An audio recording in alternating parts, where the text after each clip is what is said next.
Greetings, YouTube. It's your boys, OG and DK. We in the building, y'all. We doing the damn thing. How you doing today? Feeling good. Doing good? Yeah. Feeling good? Yes, sir. Back on a Tuesday.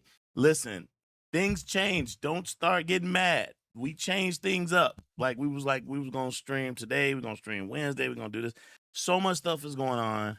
And so we miss you guys. So we thought we would just come on and kick it with y'all kung fu.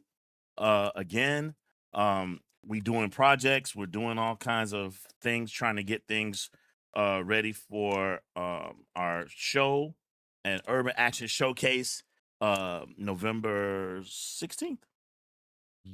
No, 14th. 14th, November 14th. I'm so sorry. November 14th. And tomorrow we'll have Demetrius Angelo on the show where we're gonna be discussing the Urban Action Showcase so he can get you all familiar with the actual event. And so we're gonna have him on the show tomorrow. In the meantime, in between time, we kicking it old school, y'all. We doing some kung fu here, doing it big. Just so you know, tomorrow's show is going to be a live stream. We're gonna have Mr. Angelo on. We're gonna have some fun things for you all during the live stream. And after the live stream, we're heading over to the Discord for Kung Fu Theater. So that's the plan. That's the plan. I hope it goes the way that I want it to go. I hope it goes the way that I want it to go, but I can't make any promises. That's the way we want it to go. We're gonna try to do 2 movies tomorrow, so just be patient with us as we try to make things crispy for you. Make sure everything is good. Even right now, look, people are freaking contacting me. I'm like, ugh. So bear with me here for just a second while I let people know, like, hey, don't call me right now. So many people try to call right at the most inopportune moments. That's the funny part of being a YouTuber sometimes, is that people hit you up in the wrong moments. So I apologize to you all. Okay, we're Gucci. All right, all right, all right, all right. Hey, if you like this martial arts platform, you like what you see, and you want to contribute to the Martial Madness, please don't forget to 1-inch punch that like and subscribe button. Helps with the channel, helps with the algorithm, helps direct people towards us. And that is a good thing. So we really appreciate it. I know we're giving some time for people because, again, we just popped in, and we have to give people a little bit of time to recognize that we are live streaming while I do a little bit of work here. So what I'm doing today, I'm trying something different, right? So this weapon here, this guy right here, some of you may find this weapon to be familiar to you. This is the weapon of Tien Hao, played by Ricky Tenten Chi in the movie 5 Element Ninjas. This is his initial weapon. Now, eventually, he trades up and gets some better weapons. This weapon actually serves him quite well, though, in the beginning of the movie. And so I've never seen a spear like this before, but I love the design, and so I try my best to mimic it. It is essentially a spear with a big head on it, right? And so one of the things that I am going to try to do, I don't know if I'm going to be successful, but I'm going to try, is there's this new, maybe it's new to me. I've been just trying to paint them silver, and it's not a vibe the way that I've seen some other people's stuff do. So I got my hands on this stuff called Create a Color, and it's graphite powder. I heard it gets on everything, so I'm gonna try my best not to. We got the fan off and everything. And what you're supposed to do is you're supposed to put it in here, and you're supposed to keep polishing, and eventually it's supposed to turn shiny like glass. And like for swords or spears or things like that. I hope I'm right. Mm. At least from what I did on my research, I hope that is correct. I'm going to be trying to polish that in. And in the meantime, we're going to talk about kung fu movies, all the kind of stuff that we did yesterday. I thought that was a lot of fun. Again, we're going to wait till more people jump in. Right off the back, though, we got a couple of people that's riding with us. We got Gigi in the building. Says hi, Hey. OG. And hello. How are you? How are you? Thank you for being here. And we have Stephen Madry's in the building. Hey, he says hi, guys. Hi. Hello. How are you? Thank you, folks, for being here. We really appreciate it. Again, as we kick it on this terrific Tuesday. So thank you both for being here. Again, I don't know what I'm doing. And then after if we're successful and I'm able to get this done, I was told the best way to do this is with a cotton ball. If Mhm. we do this and we get this thing done, I'm then going to move on to my airbrusher, which is being charged right now. And I'm going to be spray painting. Oh, I heard the ding. Oh, it doesn't have. forgot to click on the animation. But anyway, we're gonna be doing this guy right here to go on the Shaolin Mantis base. So that's what's going on here. Speaking of Shaolin Mantis base, should I show them what we did yesterday with the base after we went off air? So after we went off air, we continued working because we didn't want to bore you guys. But here is the Shaolin Mantis base. So there it is. What do you think of that? Got the grass, everything. I even did the outline of David Chang's footprints. So those, we got a new subscriber. AXE or X, I guess is the way to say it. Thank you for subscribing to the channel. We appreciate it. Thank you so much. Yep. So yeah, so this is basically the finished product of Mantis, Shaolin Mantis base. I wanted to do it in grass. So there it is. That's gonna be where he's glued down his footprints. And yeah, I love it. And the Mantis will be next to him. And the Mantis is gonna be glued in next to him. So that is looking lovely. Lovely. So we are rocking and rolling with that. So yeah, so we planted that grass yesterday. So that was a lot of fun. And can you do me a favor? Can you do me a quick favor? Let them know in the Discord that we are live. Like at everyone, please. Gigi says, wow, looks fantastic. Thank you. Thank you so much. We're so happy. We're so happy. Okay. Let me just real quick while DK is looking that up. I just want to see something one more time. I want to make sure that that this is correct.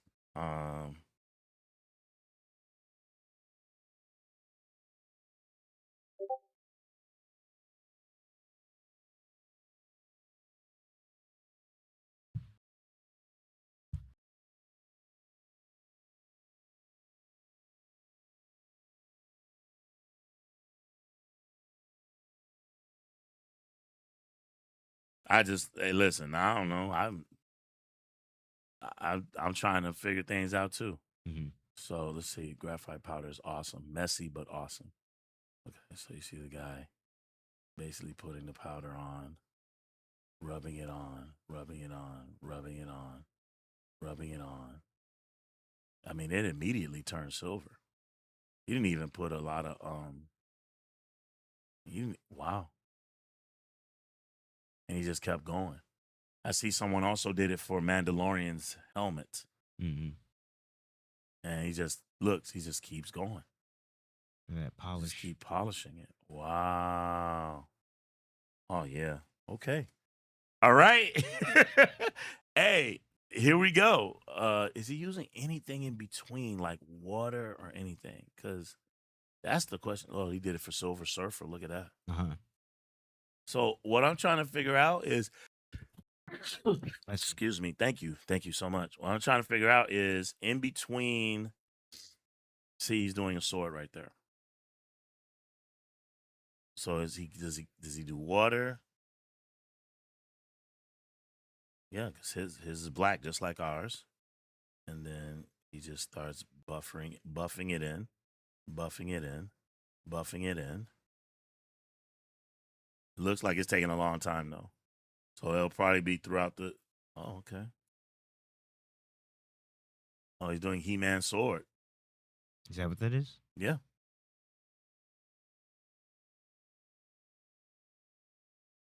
Okay. I mean, wow. I'm not saying no water or anything like that anywhere. It looks like he's just doing it. Yeah, he's just shining over and over and over and over and over again. All right. I'm gonna go for it. I'm scared. I'm gonna go for it. All right. Here we go. I'm going for it. Stephen Maybe says awesome. Okay, thank you. Thank you so much, Stephen. I appreciate it, man. Okay, we're gonna go for it. Here we go. So I'm going to open this container hear it pop. All right. Nothing on my hands yet. All right. Here we go. 10 house weapon. Yeah. Here we go. So, talk to me. How's everything going with you? Everything good? Yeah, I'm all right. Yeah. So I put the announcement in the chat. Still waiting for people. Okay. In the Discord, I mean. Let me ask you a question because I've never really asked you this question. I probably deserves to be. It needs to be asked.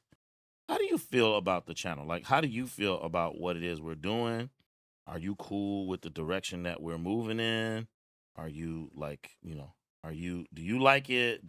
Would you subscribe to this channel if you were, would you subscribe to this channel if you were not a, um, uh, if you had, if you just stumbled across this channel and you saw the product, you don't have to say an answer that you think I want to hear, by the way. I want to know what you really, or is this a channel you probably would skip by? No, I would subscribe to this if I wasn't part of it. Really? I think this channel it's grown to become a place where more people can appreciate something that's pretty niche because like a lot of people are into action, but then not enough people have been exposed to or even know about the kung fu or just the martial arts genre in general, like for as far as movies are concerned. So I think we've occupied a niche that other people are also a part of, but they're not doing nearly as much in terms of like exposing the casuals and like the masses to kung fu and like martial arts cinema. Okay. I think there are a lot of channels on YouTube dedicated to like showing off kung fu, but or just martial arts, but mainly those have just been relegated to like clip factories, Yeah, big time. or people doing like their own stunts just for fun, really. I don't think there are many channels that are doing like what's being done on this one. Right. So I reached out. I don't know if speaking of people, there are some dedicated though people who are like real live lovers of the genre, lovers of the of every look how it's already. I can see it. What were you saying? There are some people that are some like true lovers of martial arts cinema and martial arts, movies in the way that we are. And I reached out to this guy recently. God, his name just jumped out of my head. I'm sorry. He's an Indian guy. If you're on my Instagram, you know who I'm talking about. It's an Indian guy who he spends a lot of time. Doing doing Jackie Chan, like some of Jackie Chan's most famous forms at the beginning of his movies. So like when he does like Snake in the Eagle Shadow, the Drunken Master, the 8 Drunk Gods form that he does. He does it, and he makes sure that he gets it down to the freaking man. He makes sure that he gets it down to the freaking like. I only saw his Snake in the Eagle Shadow demonstration, but that was pretty much. Oh my god, that was pretty much. Oh no, he has a Drunken Master one too. Oh okay. I will find it for you and show you in a little bit. Yeah. But dude is he's off the meters, bro. But that one demonstration I saw of him, he was pretty spot on. Oh my god, yeah. He makes sure that he gets the footing correct. He makes sure that he gets the not just the footing, but that he makes sure that he gets the what's the word? That he gets the footing correct, the hand movements correct. He really, really does pay attention to what he's doing, and I'm like thoroughly impressed. Yeah. So I've been looking through his socials and everything, and I shot him an email just telling him that I'm an admirer of his, and I would love to interview him and bring him on the channel and talk to him and ask him, like, what inspired you to do this? Why are you doing it? Are there you got anything lined up in the works? Any other forms? Because I would love to see him take a crack at Fearless Hyena, the training in Fearless Hyena, Yeah. where he's doing all the different. I would love to see him take a crack at that. The guy's that talented. I really do like what he's doing, and I think he's fantastic. Sounds like it'd be Personally. fun. Yeah.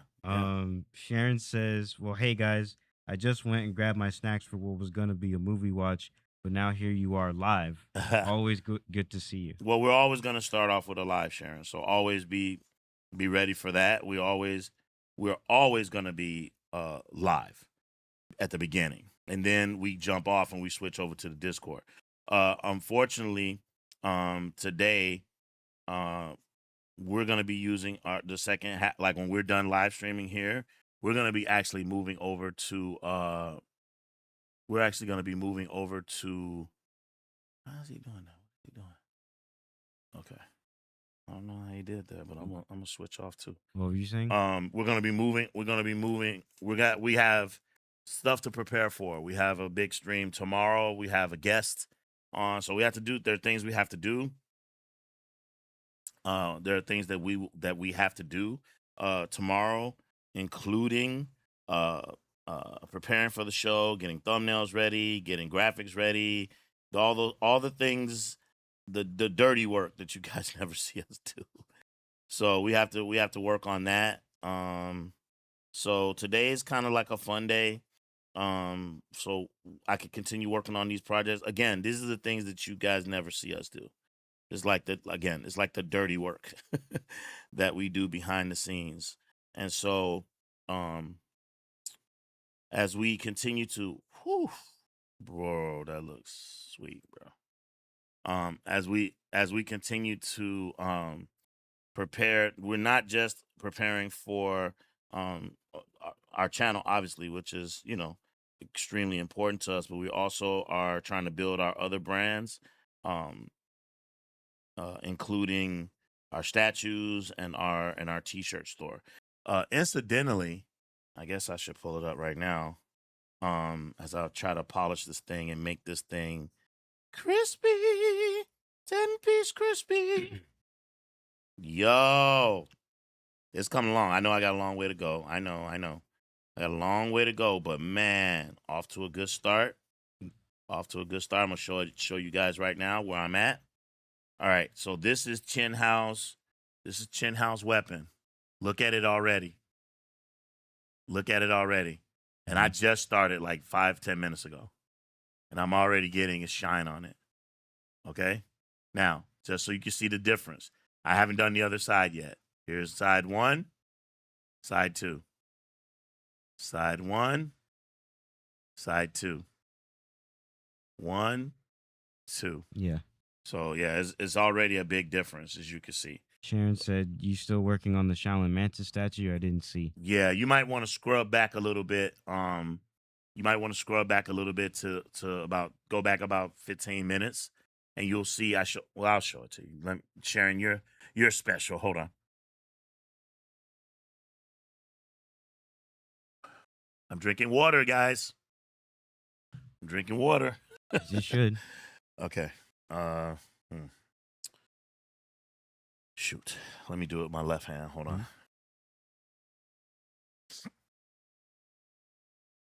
don't want to knock anything over.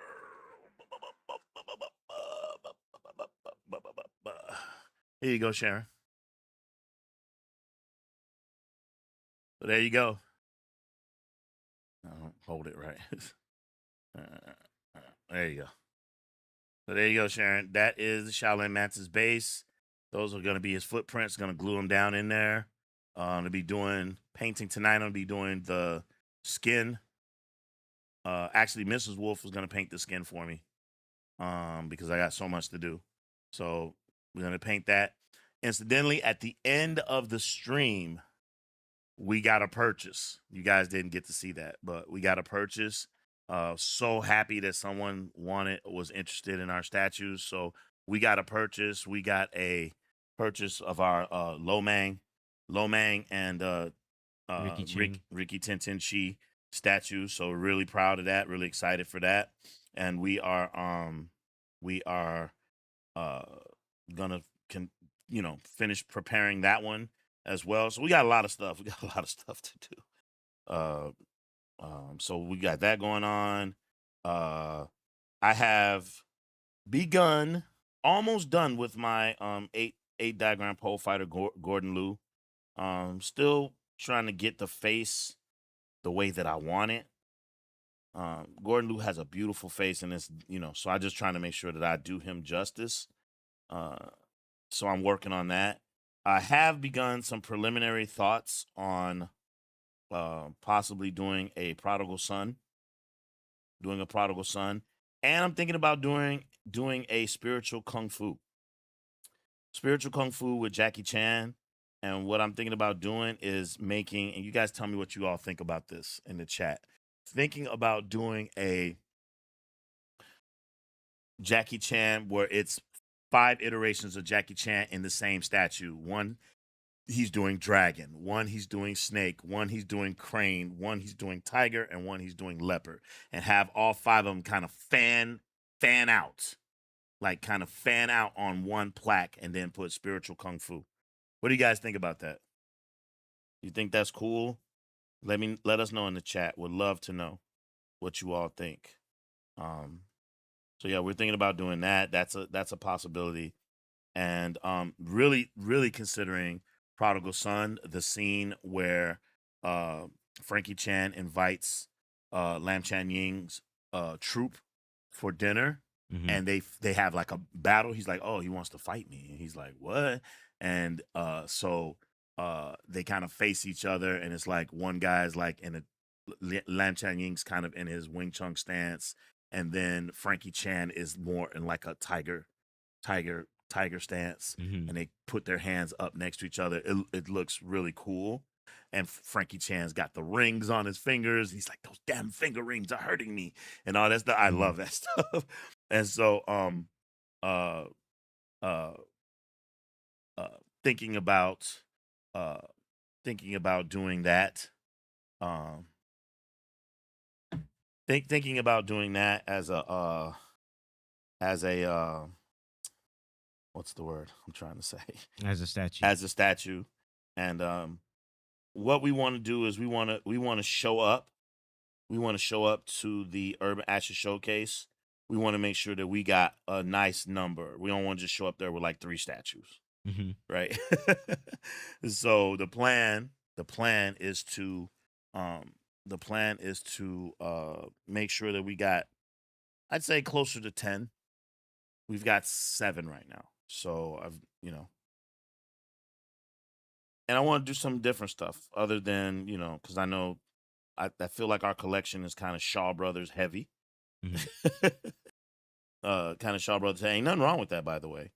Kind of Shaw Brothers heavy. And so I want to make sure that come on, ain't coming out like that. I think he's using something different. I don't think so. I don't. I could be wrong. Let's go back. It looks to me like we're using the same thing. Probably similar, but did not he exactly start the off? same. Did he look? Or maybe he started off with it one color. See, he's painting that.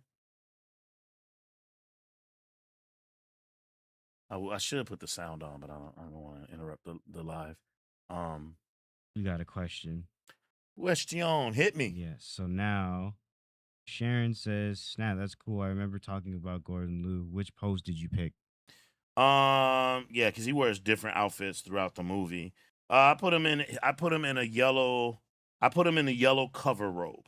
So the cover that is on the Blu-ray. I put him of him just holding his staff Yeah. with the red thing on it.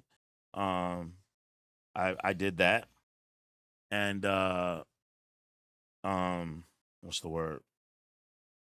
Yeah, I did that. And that's the pose that he's gonna be in. And then the wooden wolf, the wooden wolf that he was training on will be like right next to him. So that's kind of that where that's at. Bernard says, "Hey, OG and DK and What's Clan," up? What's up, my guy? and the Guru says, "Oh, live stream. What's up, fam?" Hey, the guru's in the building. What's up, my guy? How y'all doing, man? It's good to see you all. Mm-hmm. We doing the damn thing. For those of you that don't know, I'm in the process right now of shining or making uh Tien Hao's weapon from Five Element Ninjas, trying to give it that shiny weapon look that he has in the movie. So I'm working on that right now. I'll show it to you right now so you guys can see what we're doing. Using graphite powder to polish him up, get it crack a lacking, make it shiny whiny. I'm so proud of the way this is coming out. And hey man, there's people that on YouTube, man, that are like born, arts and crafts. Hey, shout out to them. I'm a creative guy, but I'm kind of like, if I'm being honest, I'm more like the mind guy. I have the ideas, but as far as execution, not always the best guy to go to. Thank God for Mrs. Wolf and her help with some of my costumes and puppets that I've done in the past when I used to do puppets. We still got that giant refrigerator puppet in my office. And yeah, we just and this looks so freaking cool, man. I'm sorry, I'm just like bugging out at how freaking cool this looks. And I'm trying my best to get that mirrored look. Get that mirrored look on there. All right, so I'm gonna show y'all how I'm doing so far. So this is Tien Hao's weapon in Five Element Ninjas at the beginning of the movie, right? So there it is. That's Tien Hao's weapon. Ooh, it's looking good. That shine looks fantastic, right? It looks really good, right? Nuisance, where's my weapon? Ah, you want me without it, so when the ninjas attack, I won't have it. Okay, so that's how it is. This is how it started. Some of the powder kind of spilled over to the sides of this side. This side was dull black, very matte. So that's this side. Here's the shine side. This side, shine side. So working on this. At the end of our stream last night, someone placed an order, so I'm very happy about that.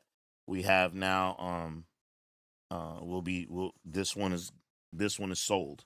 So I'm just working on this one for that person and making sure that it's done, and that they're very happy with the product. So working on that right now.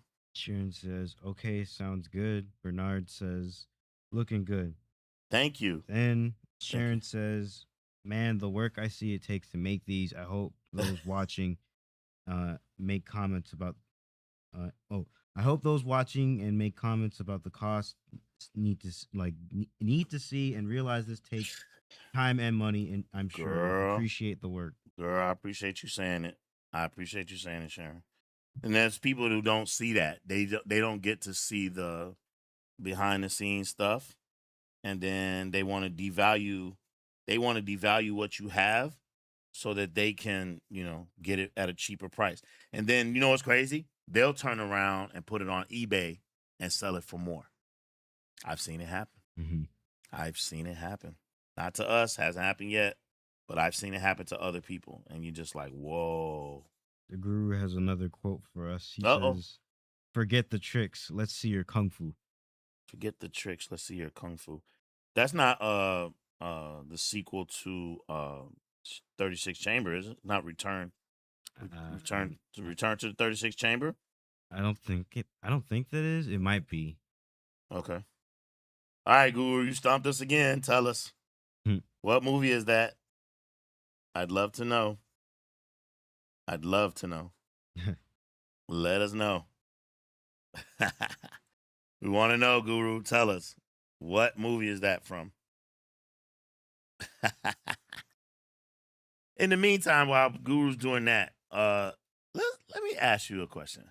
Right? Let me ask you this question, because I posted this thing on Instagram this morning, And I know sometimes people on Instagram are not necessarily the same people who are on YouTube. So I posted this question, and I wonder if you have an opinion on it, right? Okay. Oh, Bernard's his guess is Return to the 36th Chamber. See, that's what I was thinking Yeah. too. So here's a question that Mhm. I posed on Instagram today, and I was wondering how you feel about it. So to me, in my opinion, anyway, there's four eras. You can say five if you want to talk about like present day, but there's four, in my opinion, four very important eras of Jackie Chan's career, right? Mhm. So there's the 2000s era that consists of Rush Hour and Forbidden Kingdom Mhm. and Shanghai Noon. It's kind of more some of the Americanized. It's kind of Yeah. I think it's been punctualized by some of the American stuff, the tuxedo and Mhm. the accidental spy stuff like that, right? Okay. Then there's the 90s era Jackie Chan, which consists of movies like First Strike, Who Am I, uh, Rumble in the Bronx, Yeah. that whole era, right? Then there's the 80s era, which I haven't really exposed you too much to. That's the Armor of God, Mhm. My Lucky Stars, uh, uh, like those kinds of movies, right? Mhm. Um, and then there's the era that I love. This is my favorite era. This is my favorite era of Jackie Chan, which is the 70s kind of low way era, right? That Mhm. has Drunken Master and Fearless Hyena and Spiritual kung fu. I'm sorry, Spiritual kung fu. Spiritual Kung Fu, Yeah. exactly. Um, uh, Snake in the Eagle Shadow. Yeah. That's kind of my favorite. Dragon Fist, Mhm. kind of my favorite era of his. And so it just brought me to that question. I just wondering uh, if people have a favorite era of Jackie Chan's. What's their favorite? What's their favorite era? And I'll start off the question by asking you. You've seen a few movies in each era. Do you have a favorite? What's your favorite? What is your favorite Jackie Chan? Holy smokes! What is your favorite Jackie Chan era? So, I wouldn't say in each era. I Hmm. think my exposure to Jackie Chan has been limited to two. Okay. It, which is the stuff that he's had that's furthest back, like the 70s stuff, Hmm. and then the stuff that's the most forward. So like 2010 or post 2010. So like Karate Kid, Yeah. that one with Oh, Jaden Smith, jeez. the other one, Karate Kid Legends, and Shadow's Edge. Um, those are the only three that. Well, there was also Forbidden Kingdom, but other than that one scene with Jet Li, the movie didn't really hit for I me. never shown you I never shown you Rumble in the Bronx. No, Jesus. Okay. no. See, so You there's gotta a watch lot it. of. So I could say that my answer for now is like his 70s era, but I'm I would say that I'm also not fully equipped to answer the question without bias Mm, because I haven't seen so much of his stuff in like the 90s and the 2000s. I see. Okay. Um so like yeah, Who Am I, Rumble in the Bronx, even Drunken Master 2, uh I've seen parts of it but not I haven't watched it from start to finish. Okay. Um, so I could say like I like his 70s stuff best, but I would want to see more of the movies that he's had that I haven't seen enough of yet. So Okay. like the 90s and 2000s gap, there's a Okay. huge one there. Okay. Uh I'd say he still got it though from what Shadow's Edge showed us. Yeah. Hmm. Yeah. Definitely. Definitely. He's got it. He's definitely got it. Yeah. Um, The guru answered the question that you asked. please. He said, forget the tricks. Let's see your kung fu. That's from Legendary Weapons of China. And he didn't put it in the comment, but now I remember. That was Lau Kar Lung in the final fight. Oh, when he's facing Larkar Wing. Yeah. Oh, okay. Enough of the tricks. Oh, because he Okay. was doing some yeah, he was doing a little Yeah. shenanigans. Trying to manipulate Xiao Ho's character Right, again. right. Yeah, let's get to the kung fu. Stop all the bullshit. Mm-hmm. Oh, I love that. Okay. Um, Good one, Guru. Good one. I'll pose that same question though. Pose that question. Like to pose that question to the chat. If you would be so kind as to answer that question for us and tell us what is your favorite Jackie Chan era? Sharon's response is, I go with the 70s era first because he did more kung fu flicks made from that time. Hmm. And the American stuff, love me some Rush Hour and a few of the 90s, which I also haven't seen much of. Have you seen all of the? Have you seen Sharon? Have you seen Rush Hour all of trilogy. the Russian? Yeah, all the Rush Hour, the whole Rush Hour trilogy. Have you seen it all? I'd be curious to know if you've seen it. What do you think of it? I'm of the ilk that they get progressively worse. At the same time, incredibly funny, and so I can't stop watching them. uh, yeah, I think they're really freaking funny, and so yeah, I'm in a weird position because I love man. I'm sorry, bro. This is not. I'm not trying to. I love Jackie Chan. Chris Tucker makes those movies, man. Hmm. Chris Tucker, fish out of water, but becomes acclimated. Like, hey man, I got these two girls, man. We're gonna have some moose shoe tonight. All that stuff that cracks me up, man. I think that Chris Tucker is was, I don't know about now because he hasn't done much, but I think that he is like an absolute talent. Hmm. And oof, there we go. Oh, I see you right there trying to hide. Okay. I'm gonna leave that because it makes it look weathered. The Guru says, even though I'm not a big fan of Jackie Chan, Oh wow. late 70s era, only liked Rumble in the Bronx per the late 90s. Really? That's what the Guru says. What don't you like about Jackie Chan, Guru? I'd like to know. And it's just different. I mean, I understand different strokes for different folks, Hmm. but I am curious. What is it about Jackie Chan that makes you not a fan? Is it the goofy? Is it the like? What is it? What is he doing that makes you go nah? That makes him not one for you?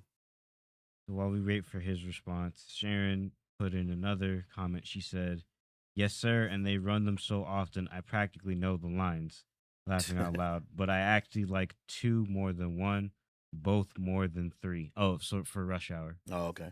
Do you know, Sharon, that there's an actual YouTube channel that shows Rush Hour all day, but it's not the full movies, it's just the funniest scenes, Like clips. clips from it. I still don't understand how people could do that, get away with that. I don't know if that's the company doing that or not, but it's kind of wild, like seeing seeing other companies do that. Yeah. And you're like, wait, how are they doing that? How? Explain it to me so that I understand. I want to know. Cesar says, hi, OG, hi, Cub, hi, everyone. Hey, Cesar all the way from Brazil. What's Yeah. up, my guy? Appreciate you, man. Thanks for being here, man. Cesar, in case you're wondering, Cesar, tell me, do you know what is this from? What is this from, Cesar? Do you know what this is from? That motherfucker looking nice. Mhm. That's looking real nice. I'm very happy with this. Very happy with this one. Yeah, it's coming together. Yeah. I think I'm gonna do the whole thing. I was gonna try to spray paint the pole in a different color, but I'm just gonna do this whole thing. Make this whole thing a vibe.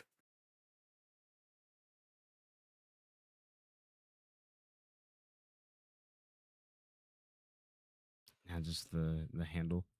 Yeah, why not? Because maybe it won't look right. Why not? Cesar says, Masked Avengers? Nope. Masked Avengers. Where's my bag? I got to work on that one next, Cesar. But no.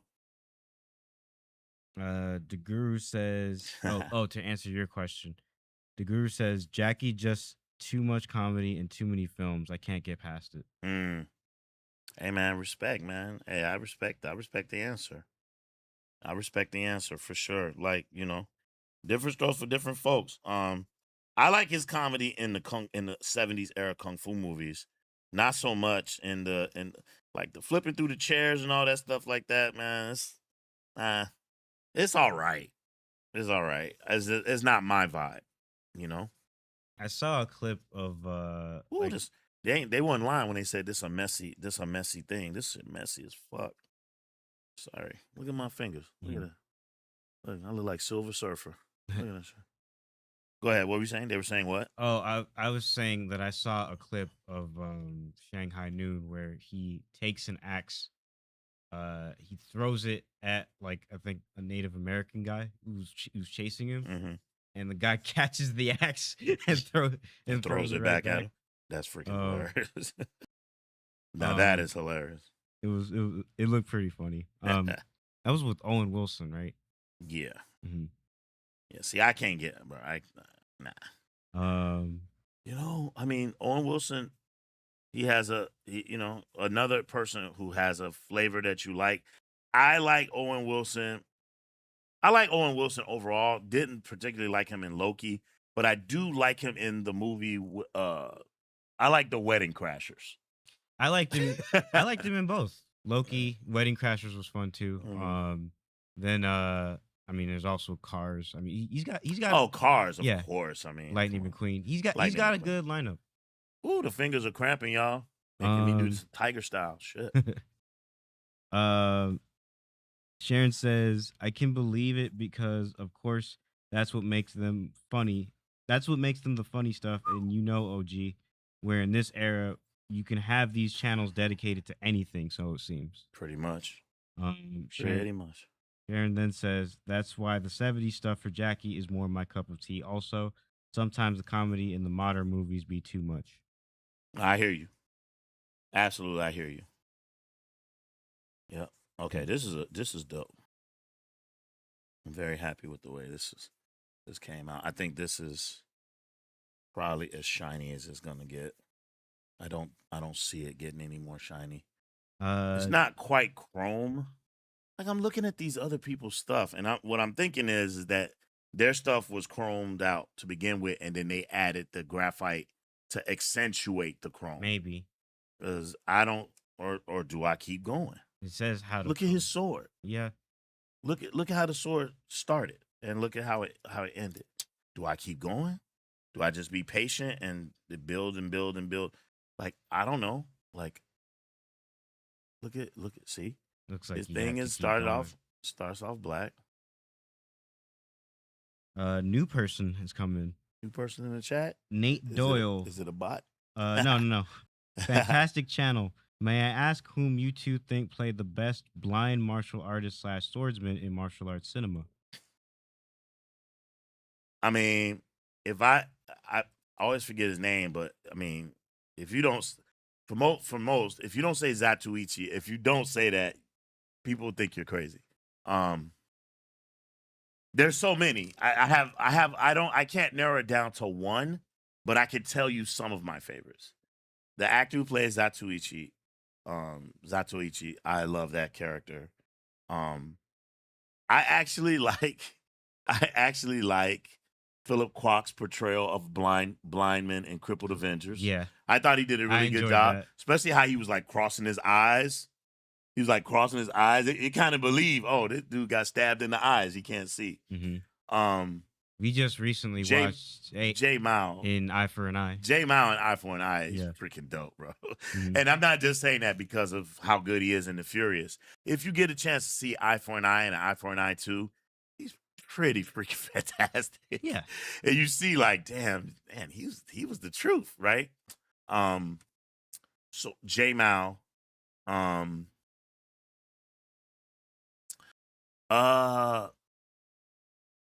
gonna give you an obscure one. You ready? I like the blind swordsman in Ninja Scroll. The animation. For that one fight. Yeah, he was dope. I don't know, dog. Hey, man, thank you so much, man. We appreciate you being here, Nate. Thank you so much, bro. It's hard to tie. It's hard to tie down. For Nate. You don't know this, but I'm a martial arts practitioner or former martial arts practitioner, and I studied the mantis technique, um, and 7-star mantis to be specific. And you asked me, oh, what's your favorite mantis portrayal in a movie? Mhm. Dude, that's like impossible for me to like say one because I have so many. Oh my god, I have so many. It's so hard to say because I have so many. Oh, And okay. Wait a go second. ahead, go ahead. Uh, I have so many. And um, what? Donnie Yen Donnie Yen. between Donnie Yen's blind. Oh, between s- well, he's okay. not just one role. I didn't know if he was talking about. I thought he was talking about like just straight kung fu movies. You talking about John Wick? No, Kane?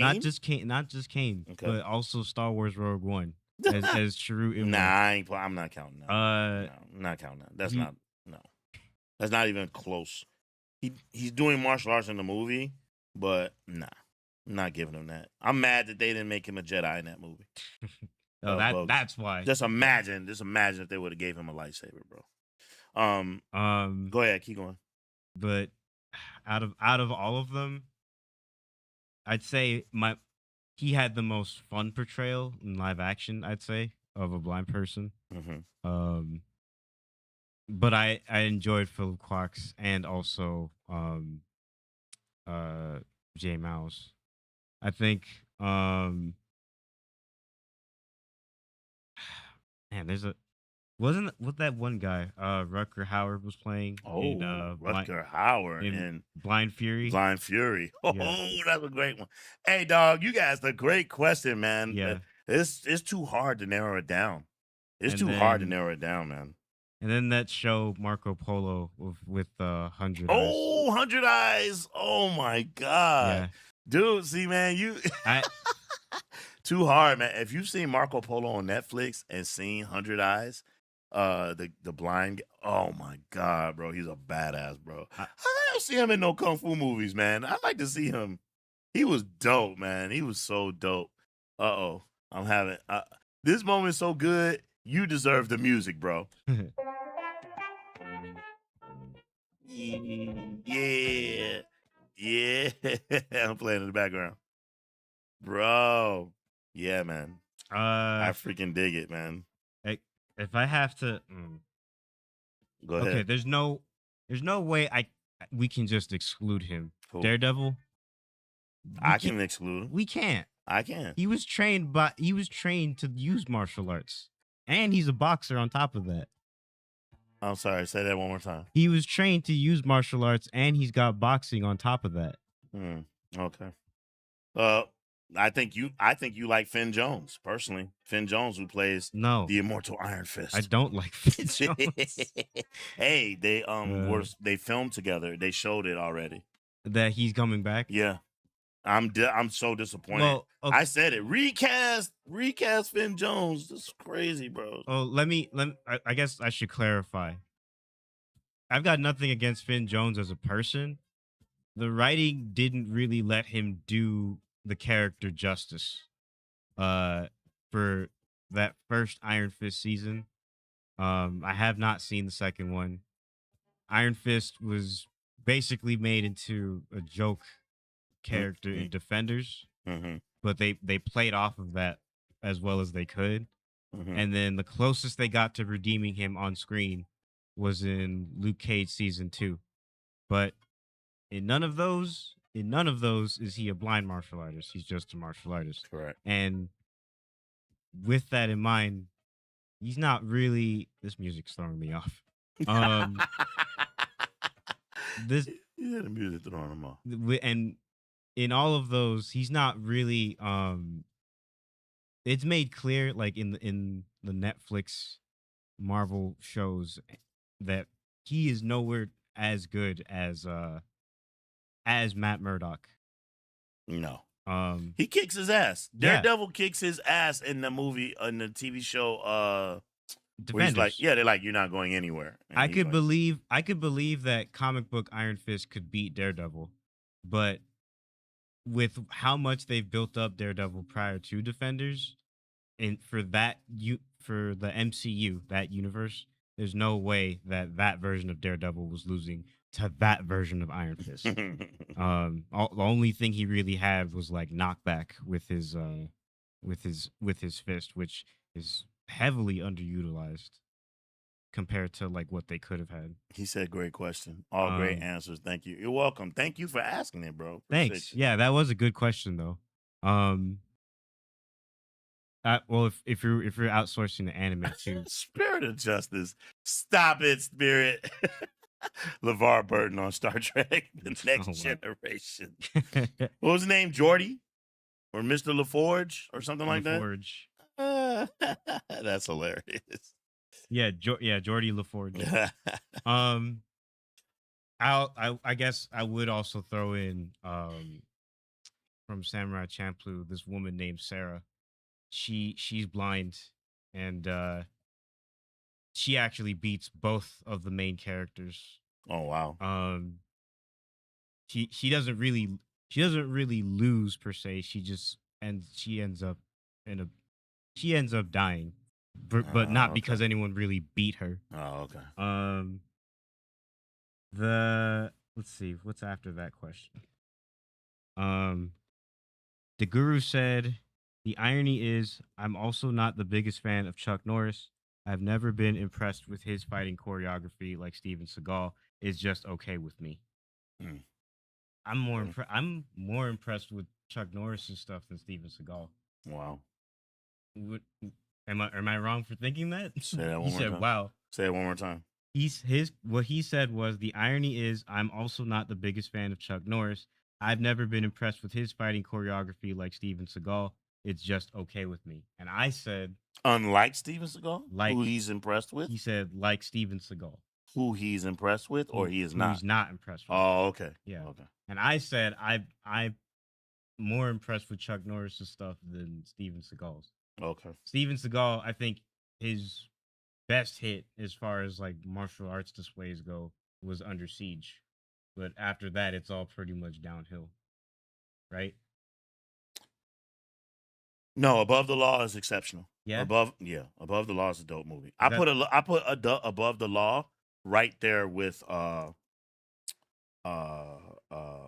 shit. Um gosh, why can't I think straight? Hard to Kill. No. Chuck Norris has a movie called Code of Silence. Mhm. And the movie Code of Silence and Above the Law are extremely similar. Is Above the Law where in he's fact, they have looking- some of this. They have the same villain. Even the actor who plays the same, he plays the same villain in both movies. Is Above the Law where he's looking for Richie? No, Above the Law is the first movie where we're introduced to him. His partner is Pam Grier, and he's like when he was in Vietnam, he was part of an extraction team, and he came out, became a cop, Mhm. and he's trying to bust up I think he's trying to bust up a drug ring, Mhm. and it's entertaining. It's very good. Filmed all over Chicago. If you're a true Chicagoan, you recognize a lot of the spots. Mhm. You're like, oh shit, that's North Avenue and Damien. Like it's spots in the movie. You go, oh, I know where that is. And so it's very cool. Yeah. Very cool. And what do you call it? Same with Code of Silence. Mm. Filmed on location. A lot of the spots. Again, if you're a real Chicagoan, you'll recognize a lot of the spots. Yeah, it's really dope. Okay. Very dope. And the only thing at the end is that in Code of Silence, he used like a robot to help him in the final battle. And in the other ones, Steven Seagal was just whooping ass. Mm. So I mean, it's good. It's good. Don't get me wrong. Yeah, it's good. It's entertaining. Those are his best. Steven Seagal's best movies are Above the Law. I like the other movie that he filmed in Chicago when he went up against the Jamaican posse. Shoot, what's the name of that movie? As soon as you say it, I'm gonna remember it. Mark for Death. Mark for Death. I like Mhm. Mark for Death, and I like I like Under Siege. I like Under Siege. I like Under Siege, and I like Under Siege, and even though he's not in it or he dies in the beginning of the movie, I consider him a part of that movie. I like Executive Decision. I like Yeah, that I movie a remember lot. that. Yeah, Um, I like that a lot. okay. So, Go ahead. I'm sorry. no, you're good. Seiza says Jackie needs to stay away from Stanley Tong. Too much CGI and llamas. Yep. Uh, Yep. Well, hey, Cesar, what's your favorite Jackie Chan era? yeah, between the four that we were Between describing. the four that we discussed. Yeah. What's your favorite Jackie Chan era? Is it 70s, 80s, 90s, or 2000s? Let's see. Sharon says, Guru, we agree on a lot, I see. Only seen a few Chuck. I appreciate him, but never he was never my guy. Mm. Or never was my guy. That's Was your guy. Spirit of Justice says Van Damme did a nice job playing blind in the final Bloodsport fight. But that was like for a brief moment. That's not for the entirety of the movie. Yeah, he was blinded. But he powered through that.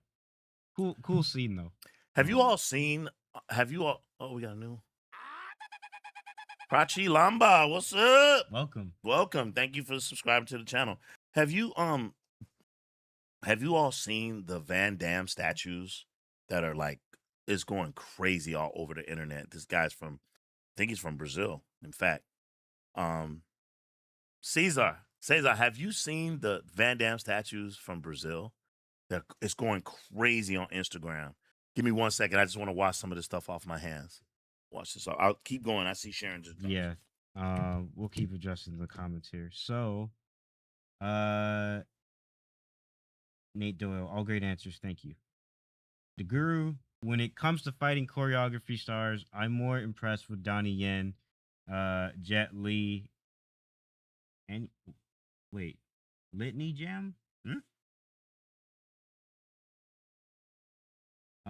He put, when it comes to fighting choreography stars, I'm more impressed with Donnie Yen.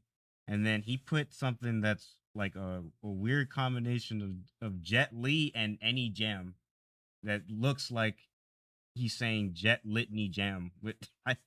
I'm not sure if he was just typing fast or something else, but Donnie Yen, Jet Li, I think that's what he meant, and Iko Uwai. But yes, those three do have impressive choreo. Spirit of Justice, he says, oh yeah, you saw this, the LeVar Burton comment. Sharon says, hello, Nate, welcome. Are you an old school kung fu lover who grew up in the 70s like myself, or younger and new to the genre? Just curious. The Guru says, yeah, those damn finger rings are really hurting. Yeah, from Prodigal Son. Yeah. The Guru says, Marked for Death and Under Siege, best Steven Seagal movies. To answer your question, Dad, Seiza said the 80s.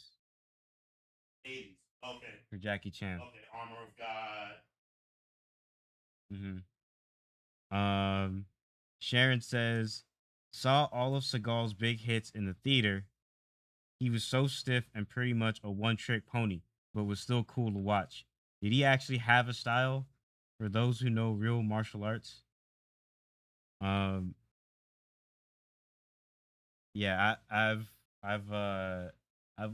looked up what Steven Seagal, what people think of Steven Seagal like as of late, as far as like Hey man, what he contributes in martial for arts. what he meant to the culture. I'm not gonna sit here and try to pretend. Oh, probably can't even hear me. Put my headphones on. Sorry about that. Respect to Steven Seagal for what he did for the culture, man. I'm not gonna sit here and try to, because he's weird now, and try to act like he didn't do a lot for the culture, bro. He did, bro. He did, especially for the close arts, man. For the close arts, man. For fucking for Aikido, for Judo, for Hapkido, for what he meant. Hey man, those martial art styles are effective in certain circumstances, and you got to give respect that he brought that shit, bro. He brought that to the. I mean, he did it through cop culture, right? It's unfortunate, but hey, man, for what he did for the culture, man, I'm not gonna sit here and pretend like Steven Seagal wasn't the man. He was dope, bro. For the time, he was dope. So I'm not gonna pretend now. Oh, now, because that all of a sudden now I don't like him or something like that. I'm not gonna do that. Mm-hmm. Not gonna do that. Keep going. I'm just Yeah. straightening up here. Caesar says the blind monk with flying guillotine. I didn't know there was a blind monk in flying guillotine. Um, let's see. Rodney Shape says 70s Jackie for me.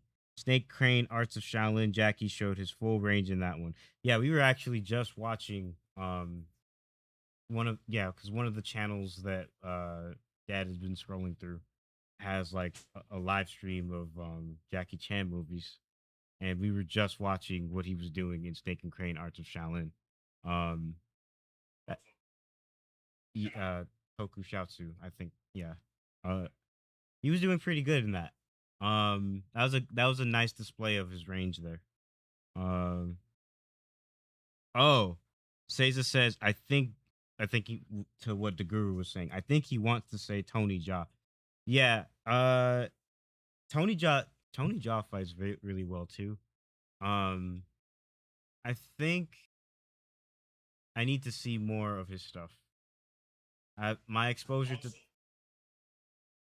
yeah, Tony Jaa I haven't seen enough of. I think. I My first exposure to him was actually on Bach 2, not the first one. Um, then I saw 3, which was 3 was doing something crazy with like his dark doppelganger. Um, but yeah, it was. I don't remember too much of that movie.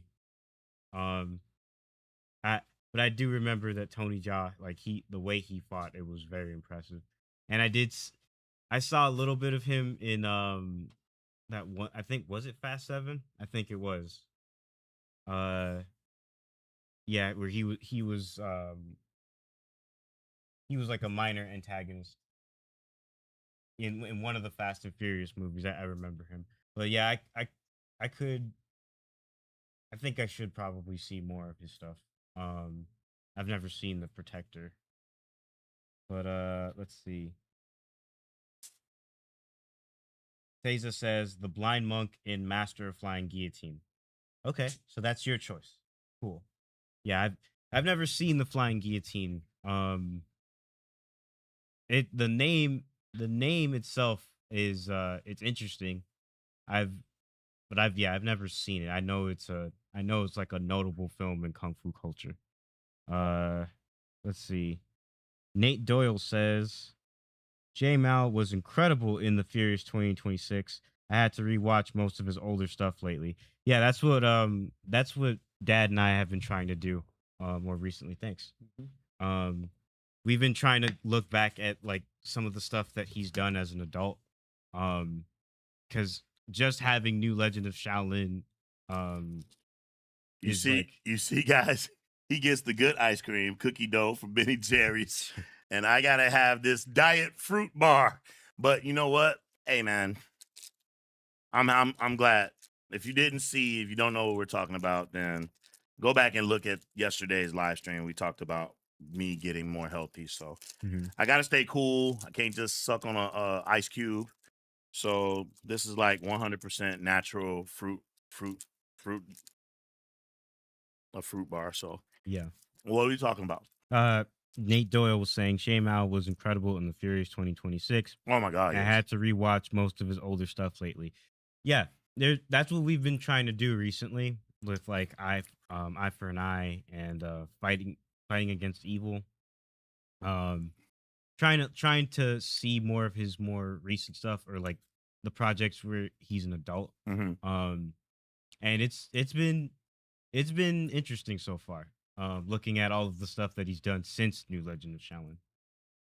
Um, let's Um, see. oh, my man, 10 grand. Golden Touches in the building. What's up, my guy? What's up, y'all? He's- What's up, OG and DK? Good to see you, man. Hey, what's up, dog? Appreciate you, man. Thanks for being here, man. Yeah, but yeah, honestly, in the Furious 2026, yeah, Shay Mao was my favorite fighter in that movie, straight up. Mhm. I think we're gonna get to that later, because we have another topic lined up for that. Yeah. The By the way, if you haven't had a chance already, please don't forget to 1 inch punch that like and subscribe button. It helps with the channel. It Mhm. helps to get it out to more people. More people become aware of the channel, and we really could use the help. So we appreciate you. Just taking a quick little cool off break.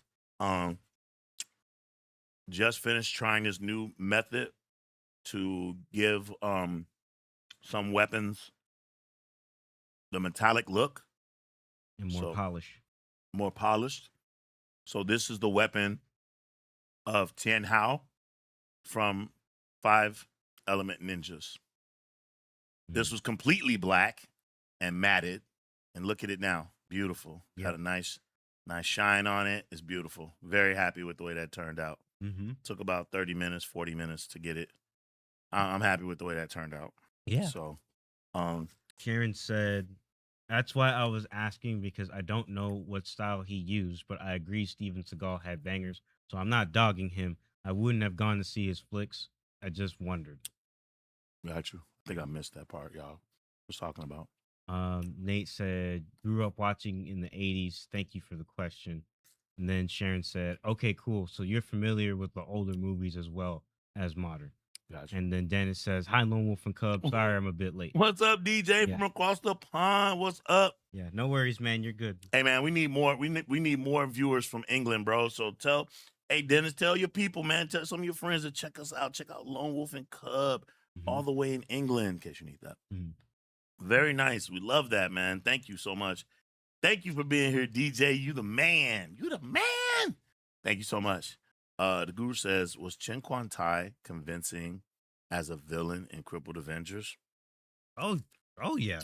Yeah, Yeah. but okay.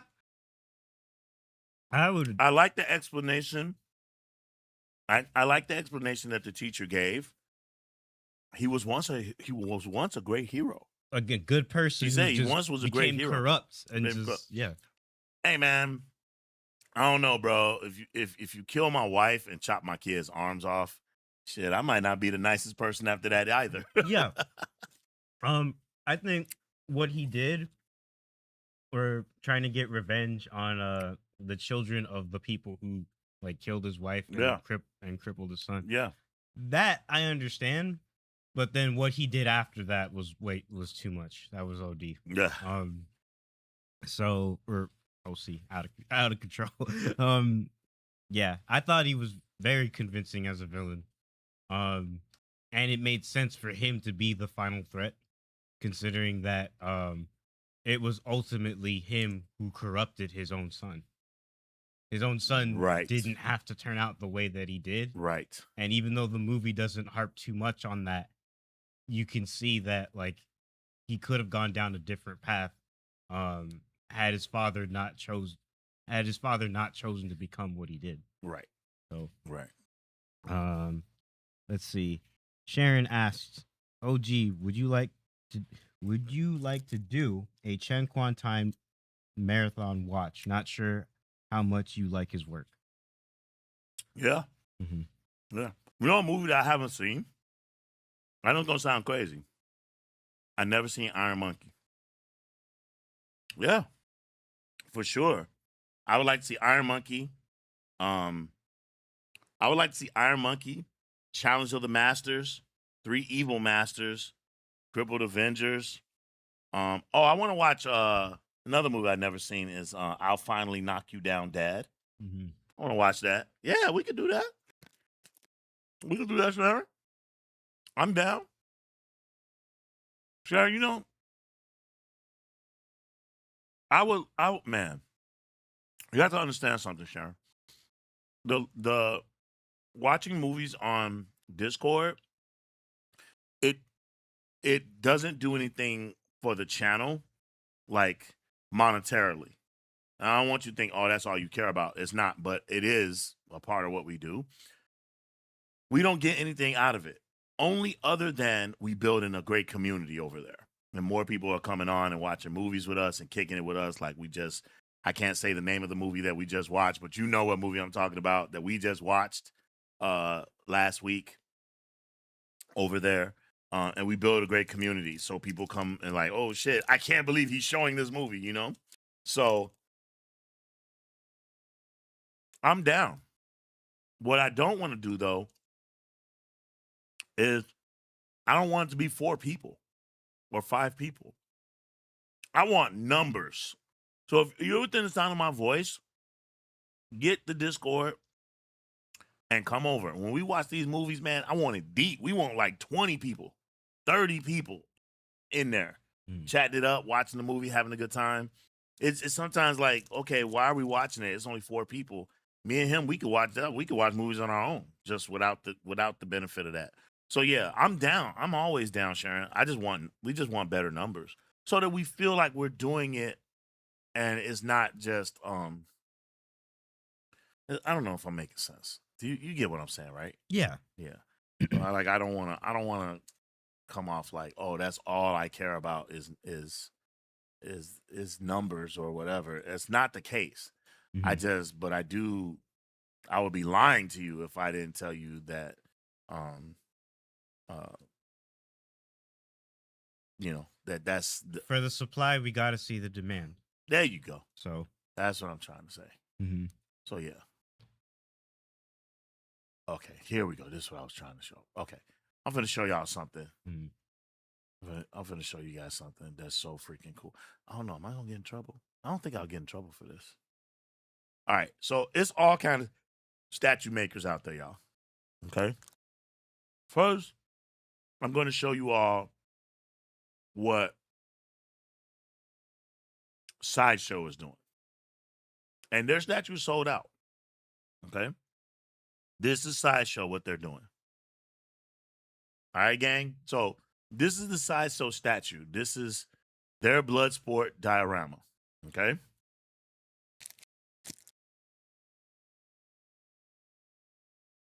My personal opinion, it's a good one. It's good. Probably better appreciated pulled back.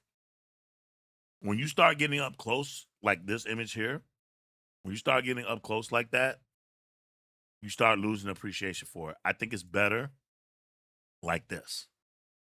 So if you got this you got this in a showpiece, right? And you got it, somewhere, and you put it up, better to be appreciated from this distance. Once you start getting up close, we all do this. I've done it, even with my own statues. I'm like, I see some parts. I'm like, okay, it kind of looked like him. I didn't quite get it. Or my machine, I sculpted it again. I am not the best at this stuff, guys. I'm learning as we go. Maybe I didn't sculpt it as good as I is when I draw with my hand versus when I draw in a computer. I'm getting as close as I can, but you don't always knock it out the park. My personal opinion, that doesn't look like Jean-Claude Van Damme. Mm. Look, I, I I mean, I said it. don't, I said it. I don't disagree. You don't disagree. Yeah. Okay, good. That doesn't look like him. It kind of looks like him, like Bolo. Kind of. It kind of looks like him. But again, once you pull back, it's dope. Great veins, veins in the legs, great striation of the muscles, right? So this is a great statue. Yeah. It is great. It is a fantastic statue for $410. Mm-hmm. And I believe it does come with this base here. They're sold out right now. So that means that it popped. It was banging. People were definitely into it, right? And here's the other one. This is the one, the guy from Brazil, man, bro. His man, dude, his freaking statue, in my opinion, is so cold. Yeah, it's so cold, right? again, maybe you don't think that it looks like it. Maybe you do. I don't know. But to me, bro, this one is fire, bro. Look at that, man. Look, he even put blood on the mat. Man, bro. I mean, dude. And man, and again, maybe doesn't look the most like Chong Li, maybe, Bolo, but the spirit of it, I remember this kick particularly. Bro, that's fantastic. I hit him up. Man, because I was this close. I was like, bro, I might have to get that. That baby might have to go right there. But Mrs. Wolf would kill me. But I thought about it. I hit him up. Bro. $1,000, bro. 1,000 American. That's plus shipping. Oh, that's with shipping. 1,000, dog. 1,000. Can I trouble you for one too, please? 1,000. A 1,000. I'm saying it again. I keep saying it again. 1,000. A stack, right, bro? Dope. He's got the headband of his friend on his knee. Hey, you broke my record. Now I break you like I break your friend. Bro, 1,000. And he told me it's gonna take like 4 or 5 months before I get it. Bro, to give somebody $1,000 and then gotta wait for like 4 or 5 months. My guy, I love you, man. Hey, appreciate what you're doing. I get that you're charging a little bit more because you gotta send it from Brazil. You gotta send it to America, so that costs more. I get that totally. Same thing with me. Like, I'm selling the item, but then I also gotta charge you for shipping because shipping ain't free. And I'm not gonna eat that cost. I can't. And not as a businessman. That's not even smart business. I would never do that. So I'm just saying. But y'all tell me that's not fire. That is a dope statue. And I share you guys another thing that I haven't seen it anywhere, but I'm seriously considering doing. If you've ever seen the movie, okay, so there's a movie there's a series that's near and dear to my heart, right? The Karate Kid. So I absolutely love that movie. So I think it'd be corny to put like a pole coming up out of the water and put him doing his crane style. There's another cool scene, but it's in Karate Kid 2 that I thought would be dope to do. And so what I thought about doing, you guys tell me what you think. I'm thinking about doing Daniel LaRusso and his hand like kind of like this, like he's coming towards the block of ice, so I can print the ice in a bless you, using clear resin and make it like ice, and that his hand is coming towards it with Mr. Miyagi standing in the background. I think at this moment, Mr. Miyagi was praying. He's like, I can't break this, like 3 slabs of ice. I can't break this. What yes, you can't concentrate, focus. What are you gonna do? Pray. And so he's in the back like this.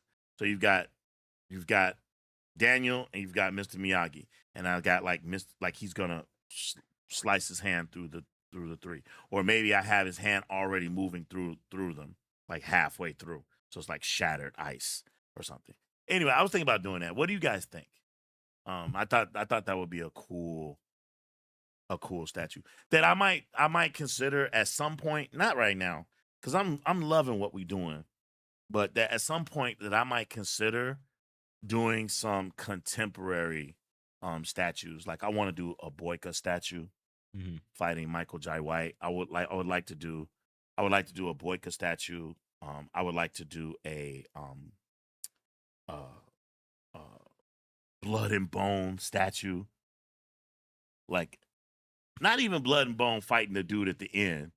That dude with the suit and tie on, that shit was corny. I'm talking about when he fight that big dude. I haven't made a statue like that yet. I want to make a big ass statue and then show Michael Jai White with his Timbs on, kicking him in the face. Or Michael Jai White jump kicking the shit out of Kimbo Slice. in the bathroom. So have Michael Jai White, no shirt on, Mhm. with the prison orange pants on, and he's like, uh, you got 5 seconds to get out of my face. 1. Who does this dude think he is? You don't know who you messing with. 2. He Mhm. just went crazy on him. Oh my God. Bro, if you haven't seen, listen, we don't talk about this enough on this channel. If you haven't seen Blood and Bone, it's free. You can see it. It's on Prime, right? I think It's on Prime, on Tubi. It's on one of them platforms.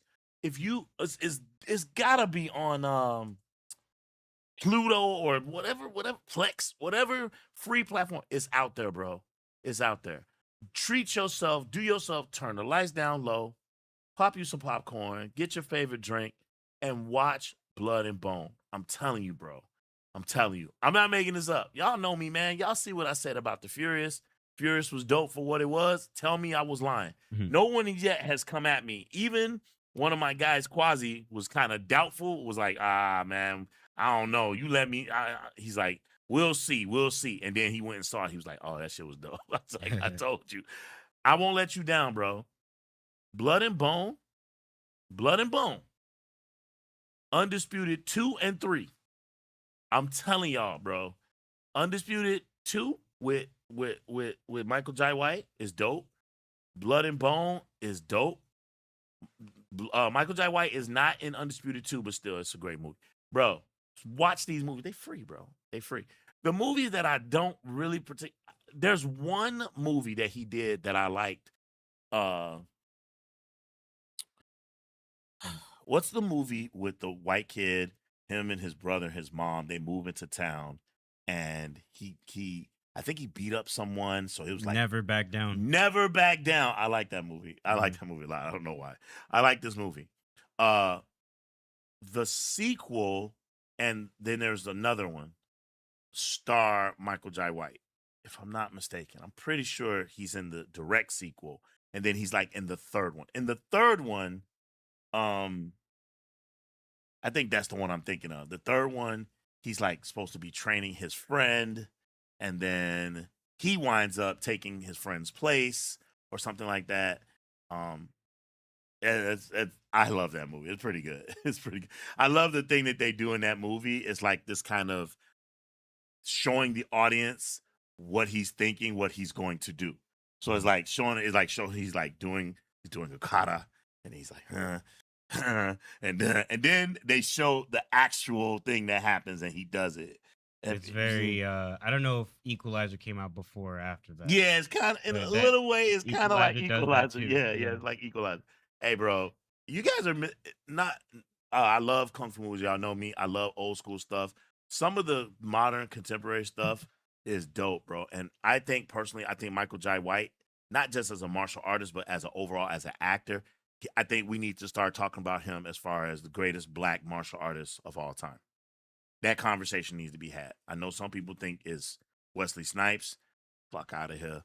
I think some people, Jim Kelly, you got a better argument you could make. Sugarfoot Cunningham, yeah, but still, bro. I mean, real talk. Michael Jai White is the truth, bro. Michael Jai White is the truth. I still don't like what he said about fighting Bruce Lee, but it don't. There's no denying Michael Jai White is. Think about the movies he's been in, bro. It dude was in Batman. He didn't even throw a punch. He's in Batman. He was dope in that, even though Joker did him foul. Joker did him foul. He was in Batman. He was Spawn. A lot of people forget that. He was Spawn, bro. He was Spawn. Uh, he's in the Why Did I Get Married? Black comedy movies. He's in those. Those are dope. Bro. I mean, he's dope, bro. He's dope. Now, I know some people are, what about his duds, like Trouble Man? Everybody got a dud in their filmography. You think all Donnie Yen's movies are great? Get back to me after you see what's that movie I hated Donnie Yen's? Of Donnie. It came out right after Sakura? Sakura. Oh my God, bro. Ugh. That Ugh. yeah. No. And don't I know, oh, it's because it's magical and you don't like magic No, movies. no, no, no, no, No, no, no, no, no, no. no. It's not a good movie. Magic isn't the problem. The problem is that it didn't have. Well, one of my biggest problems with that movie is that it ends on a cliffhanger, as if they're gonna try to show more. Mm, When what we got, like, it wasn't. It felt like it wasn't what was advertised. right, right. And let me run down these real quick. Let me do it. Mm-hmm. The Guru says, as OG mentioned about Lo Mang, he has displayed acting talents as both a good guy and a villain. Yes, sir. That is true. Yeah. Sharon Hennigan says, no way. Which one? One or two Iron Monkey. So I've never seen the original Iron Monkey with Chen Quan Tai. Oh, I didn't see the sequel either. I know that he made a sequel, Iron Monkey. There's another Iron Monkey movie that he did. The only Iron Monkey movie I've ever seen is the 90s With Donnie Yen. movie. Right. So I have not seen. I am aware though of it. I think maybe we should watch it. We should probably watch it next time we watch movies. We should go ahead and watch Iron Monkey with Chen Con Tai. Rodney Shapes is in the building. What's up, my guy? Rodney Shapes says Iron Monkey is one of Chen Quan Tai's best. Big Boss of Shanghai is a good one as well. Okay. Hey man. Hey, per Sharon, we're gonna have. That's what we should do. We should do a Chen Quan Tai marathon on a Saturday. On a Saturday, we should just watch Chen Quan Tai straight down the line. Sharon Hagen says, oh, I thought they would be connected in some way. Now I know, thanks. No, they're not connected. If you're talking about Chen Quan Tai's Iron Monkey and the Iron Monkey of Donnie Yen, they're not. Those are separate. Just separate movies completely. Golden Touch says, yes, please watch with us. It's dope. Oh, yeah. I will. Let's do that. Let's do the next time we do a Saturday. Let's do a marathon. Let's do or a Friday. Let's do a Chen Quan Tai marathon. That would be dope. Where we at? Okay, the Guru says Chen Quan Tai in fight of Iron Monkey was awesome. One of the best ones. I have seen the in fight. Mm-hmm. Sharon Higgins says, well, at least Bolo looks like Bolo, but yeah, from a distance it looks cool. Fossil, the other Guru's in the building. What's up, my guy? He says, what's good, my food family? What's good, my guy? What's up, man? Thank you for being here, man. I appreciate you. The original The Guru says, I wonder if he's using a third party to help sell his Van Damme statues. He has a website. Been talking with Mrs. Wolf about it too. We're considering creating a website. We have a website for our t-shirt store, by the way. Check out my Shaolin soccer t-shirt. Yeah. Drawn by me. You know it. Yes, sir.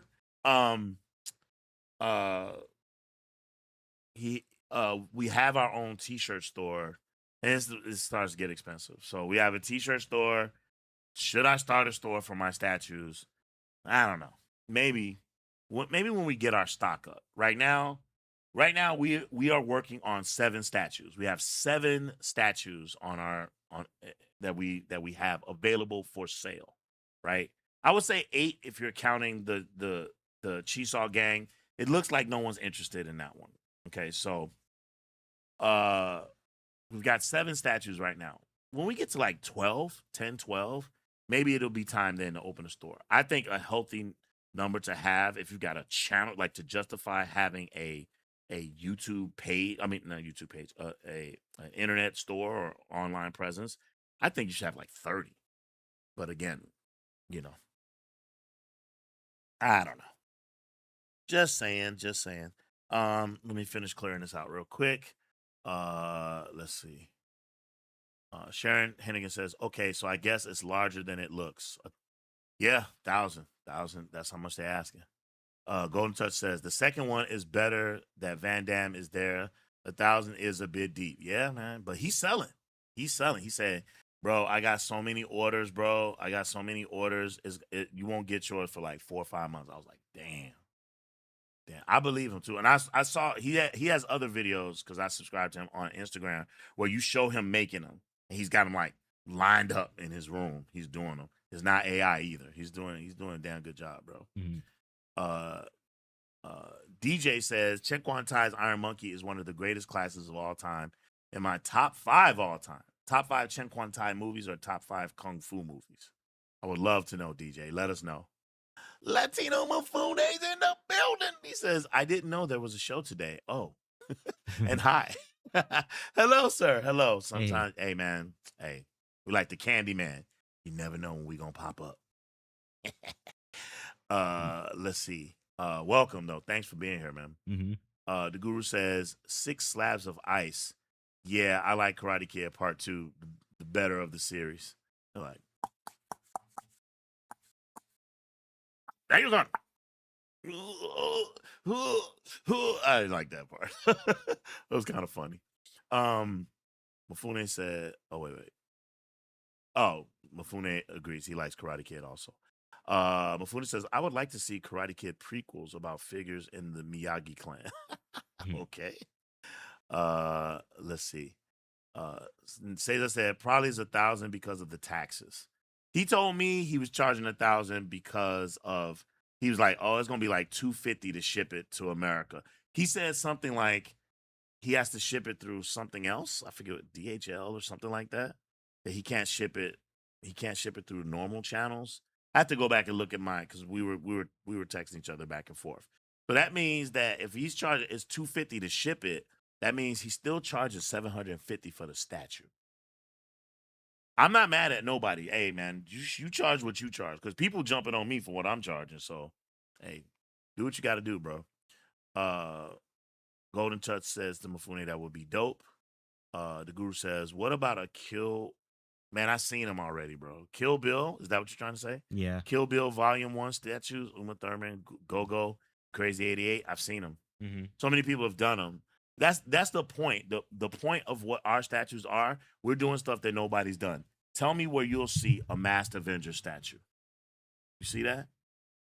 Tell me where you'll see that. Tell me where you'll see a Shaolin Mantis statue. Where you'll see you know, a Chinese Super Ninja statue. Oh, and eventually I will be doing a Chinese Super Ninja statue where you see like the gold ninjas and they're shooting their darts at 2 guys. They're blinded and they're being stabbed. Eventually, I'm going to get to those next year. I promise you, it's going to be dope too. The way I'm gonna design it, I have it in my head, so it's going to be super dope.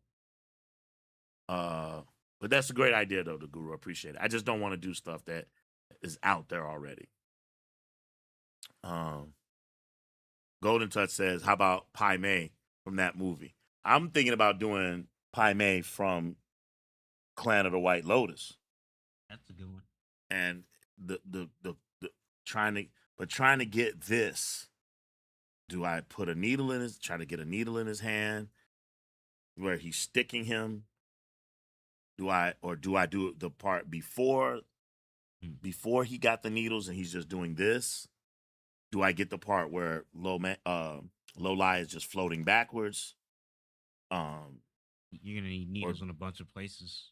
Needles on his body. Yeah. Needles in Gordon Liu's mouth. Very difficult to do on a statue, bro. Mm-hmm. Very difficult. So I don't know. But I have thoughts. I have lots of thoughts.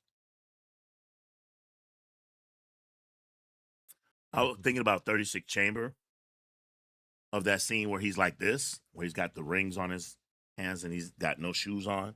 He's on that ground with the oil, and he's like this. I thought about doing the Gordon Liu like that. I thought about having him with the sticks and some fighting sticks he made himself. It's so, bro, it's so much that I could freaking do, bro. Yeah. So much. By the way, I don't know if you guys have seen it already, now that my hands are clean. When we got off yesterday, in addition to me getting a sale, someone purchased, someone was kind enough to do a purchase. I'm working on this one. So there's the base. So I planted the grass. I want to put a little bit more grass on it right now. Got the space for the footsteps for our guy. Tonight I'll be working, when we get offline, I'll be working on his skin. I'll be working on that. Or Mrs. Wolf will be working on that. But this is the base for Shaolin Mantis. What we're about to do now is I'm going to start working on spray painting the Mantis, because the Mantis is going to be next to him. Yeah. What do y'all think, though? Do you like this base? You like our beautiful signature black and gold trim?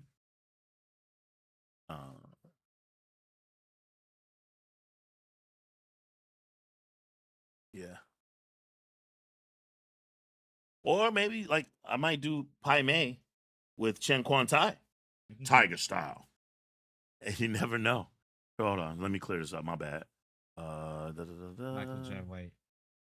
Okay. The Guru says Michael Jai White was awesome as Mike Tyson. Oh, I remember that in the HBO movie. That's old school right there, bro. 90s. Yeah, Michael Jai White was awesome as Mike Tyson. Yeah. Mufune says Keith Davis' portrayal of Spawn is my favorite. The HBO cartoon. Yeah. What do you think of former UFC fighter Kung Lee? We talked about him yesterday. He is great in Dragon's Eyes. Talked about him yesterday. I wish he would have had a better career. It would have been good for Kung Fu, man. It would have been good for Kung Fu, but like I said, man, I stand behind what I said. Kung Fu is good in certain circumstances, but for the most part, bro, in a regular fight, bro, it's not practical, man. As someone who studied, and I'm just keeping it real.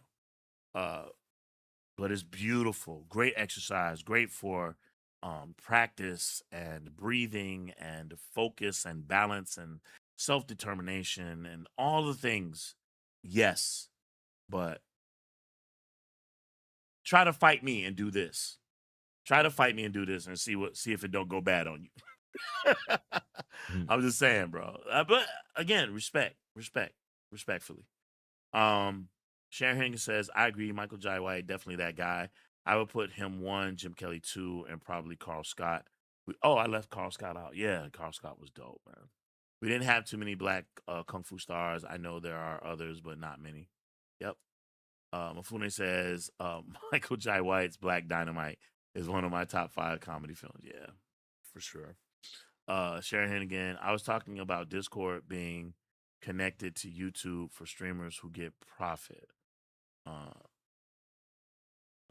It's kind of confusing me. I think that might have been a separate conversation they were having. Yeah, but you Discord being connected to YouTube for streamers who get profit. I'm not only way I even remotely see what you're talking about is gamers, but even that doesn't make sense. You can't.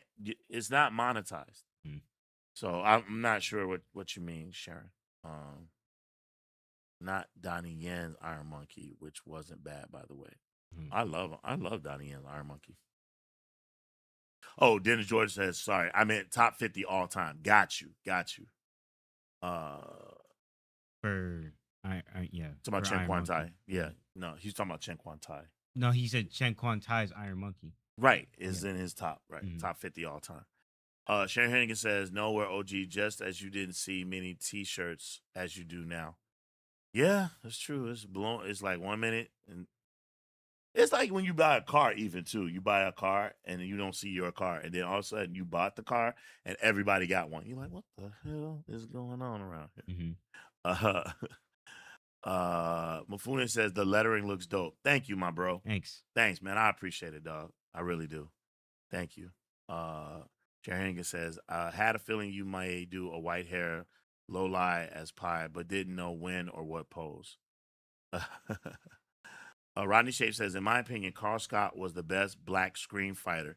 He handled the Hong Kong style choreography perfectly well. Yeah, him and Cynthia Rothrock had a really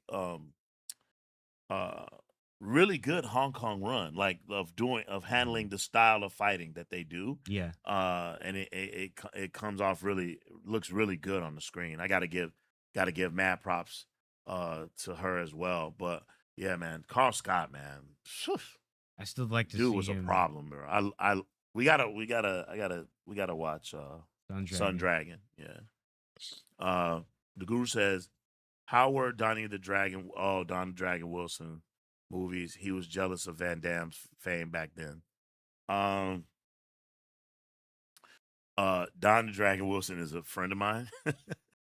Oh, I think he speaks for himself. I have no comment. I know it sounds like a cop out. I apologize to Guru, but yeah, man, he's a good friend of mine. We've had some great conversations in the past, so I don't have an opinion. I thought his movies were fine for what they were back then in that era. A lot of people would probably characterize some of his stuff as corny. I wouldn't be one of them. I happen to know the real martial artist that he is. So, I mean, it's not his fault about a movie script or how it was written. That's, he don't have no say in that. Mm. All the movies in the 80s were corny. Jim Cotta, Only the Strong, all them. Oh man, come on, man. What's the movie with Van Damme? He was like a bad guy. What was it? When he first showed up on the scene. I forget the name of that movie. Damn. Movie. Is it Jim Cotta? I can't remember. But They anyway, never starred in a movie together. who? John the Dragon Wilson. No, I know. and John I'm Van Damme. saying the corny movies that came out of the 80s. There was a movie with Jean-Claude Van Damme when he first came out. I forget the name of the movie, but anyway, we all the 80s movies were all corny, bro. I mean, those early 80 movies and stuff were corny. Even on rewatch, though the fighting is good, the dialogue, bro, of what's Julia Roberts' brother's name? The movie he's in with Philip Ray, where they take on the Korean national team. Best of the best. Oh. There's some cheese in that too, man. All these movies are corny and cheesy. Oh wait, Cesar said no retreat, no surrender. No retreat, no surrender. Thank you, bro. Yeah, all those movies were corny, bro. But I'll watch them. If y'all say, hey, let's have a corny 80s movies day, I swear to God, we could do a marathon. I'll do it. We could watch some corn. Hey, we could watch some corn. Hey, can I get an order of corn, please? Yeah. Sharon said, when you mentioned on Discord, not profitable and not many come to watch movies, and I was saying, I thought, like YouTube, you make some profit through Discord. No. I know nothing about this. I'm just a viewer. No. It's free. Yeah. No, I don't get anything out of that. No, we don't get anything from that. Mm-hmm. Just camaraderie, friendship, community. That's pretty much it. Sorry. Yeah, no retreat, no surrender. Eric Roberts. That's Julia Roberts' brother. Thank you. Thank you, Mifune. Thank you, Eric. Best of the best. Cesar says Kim Tai Chung as the spirit of Bruce Lee. What is it? Why is he saying that? What is he referencing? That no retreat, no surrender? No. I don't think so. Keep talking. I want to get this. I want to show them what we're doing here on this. Hold on one second. So I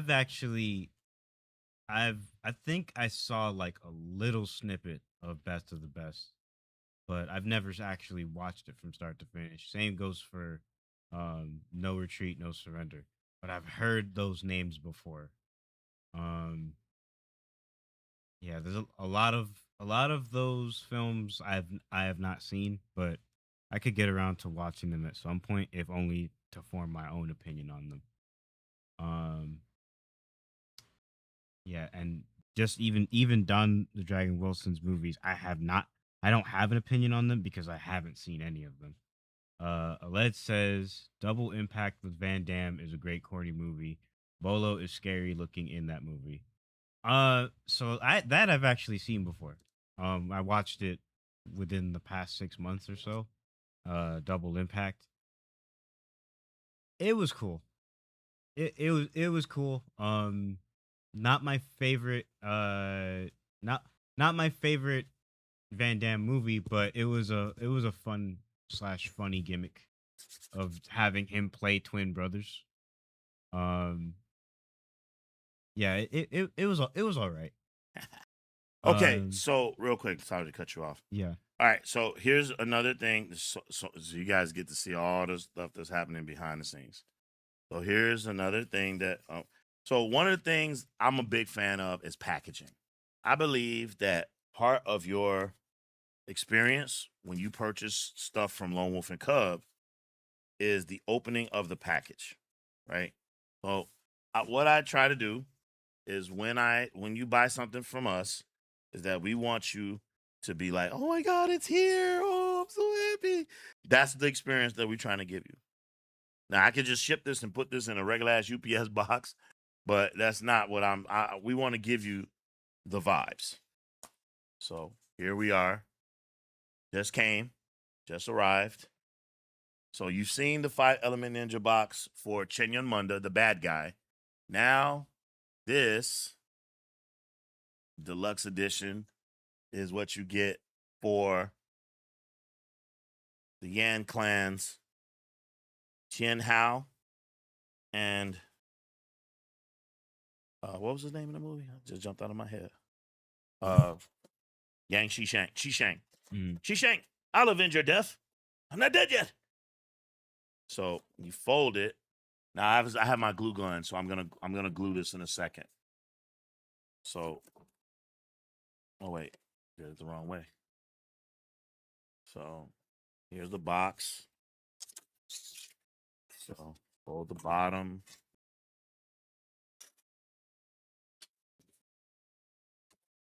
I'm gonna glue this I'm gonna glue this in a bit. So there's the bottom, needs to be glued. And you get your box, you get your top. So there you go. So when you get it, it gets shipped to you. This is how it comes to you, right? There's the top, Poison Clan Studios. Boom.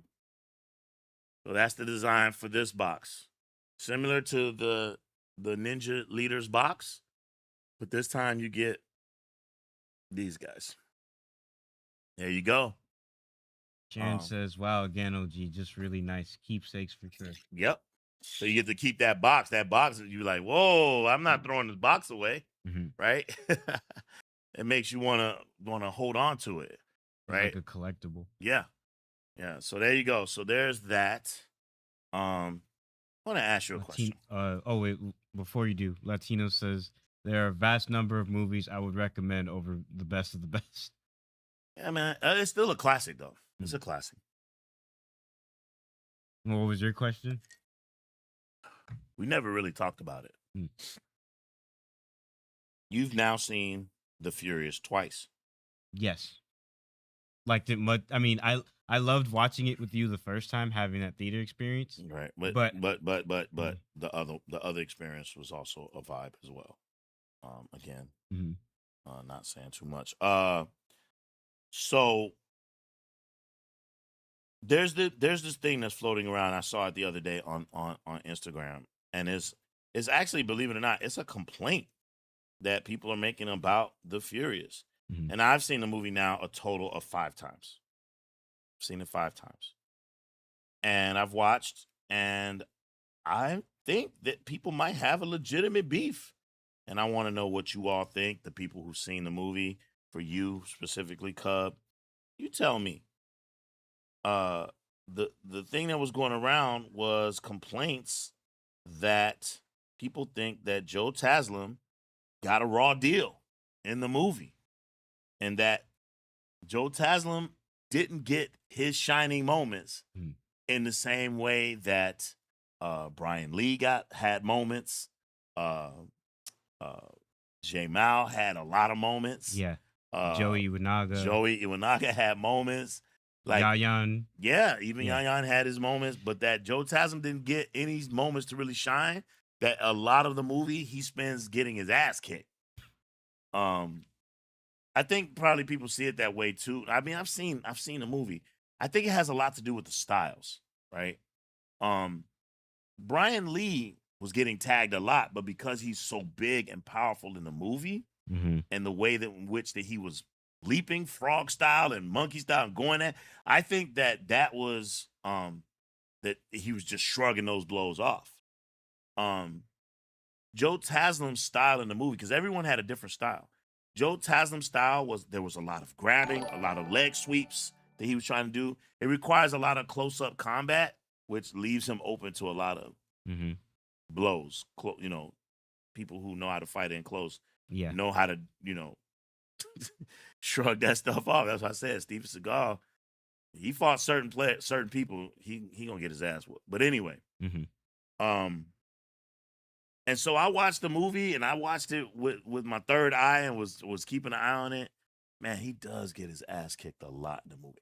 J Mal was giving him the business when they first met. And when we first watched it after theaters, I was thinking, and I told you, it felt like once they teamed up, he was kind of carrying him hard, Mm, like to the finish line. mm. Um, What do you say? Let me while I grab some things. You tell me. What do you think about that? sure, What do sure. you think? Oh, and Golden Touch said, "Thank you for giving some thought to presentation for the boxes." Mhm. Oh, thank you, thank you.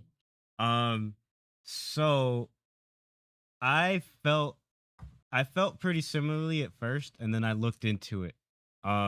Oh, Latino says, I really love the Furious. My favorite Joe Taslim role was his character in the series Warrior.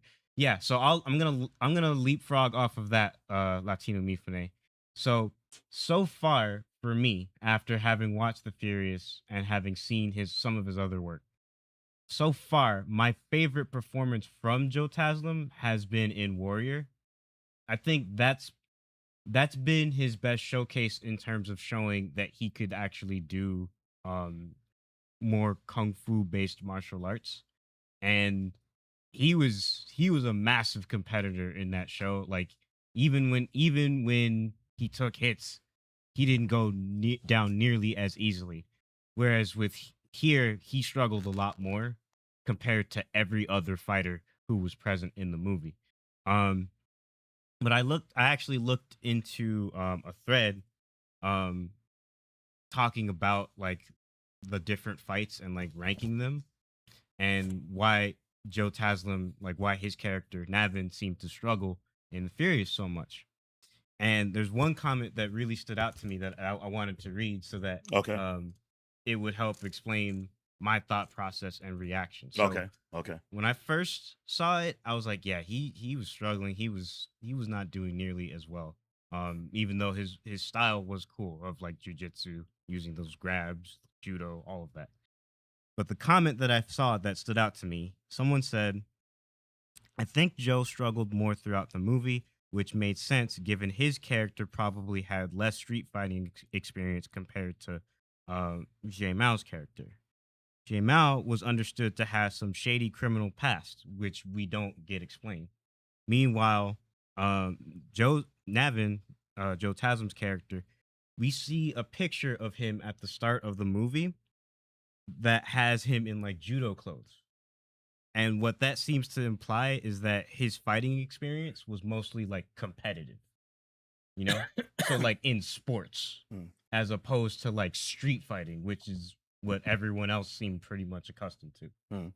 Um so it worked for the movie, and he held his own in several moments, but that comment stood out to me because it gives more context as to why he was struggling so much.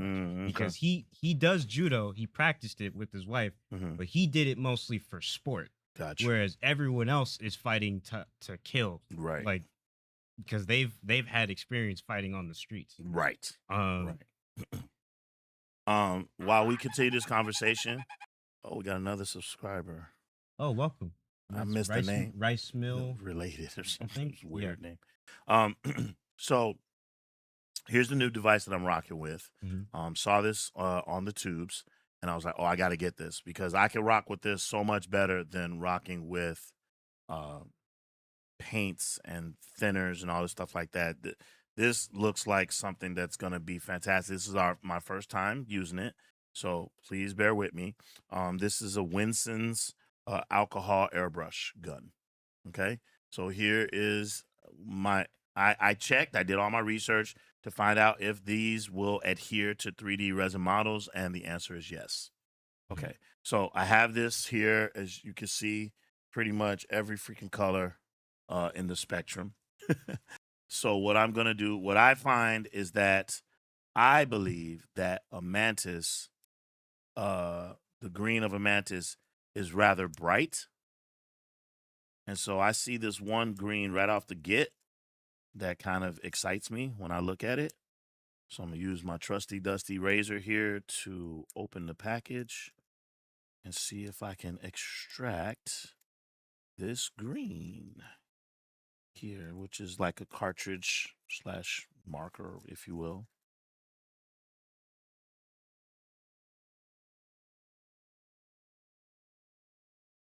Ooh. Oh, I see what's happening.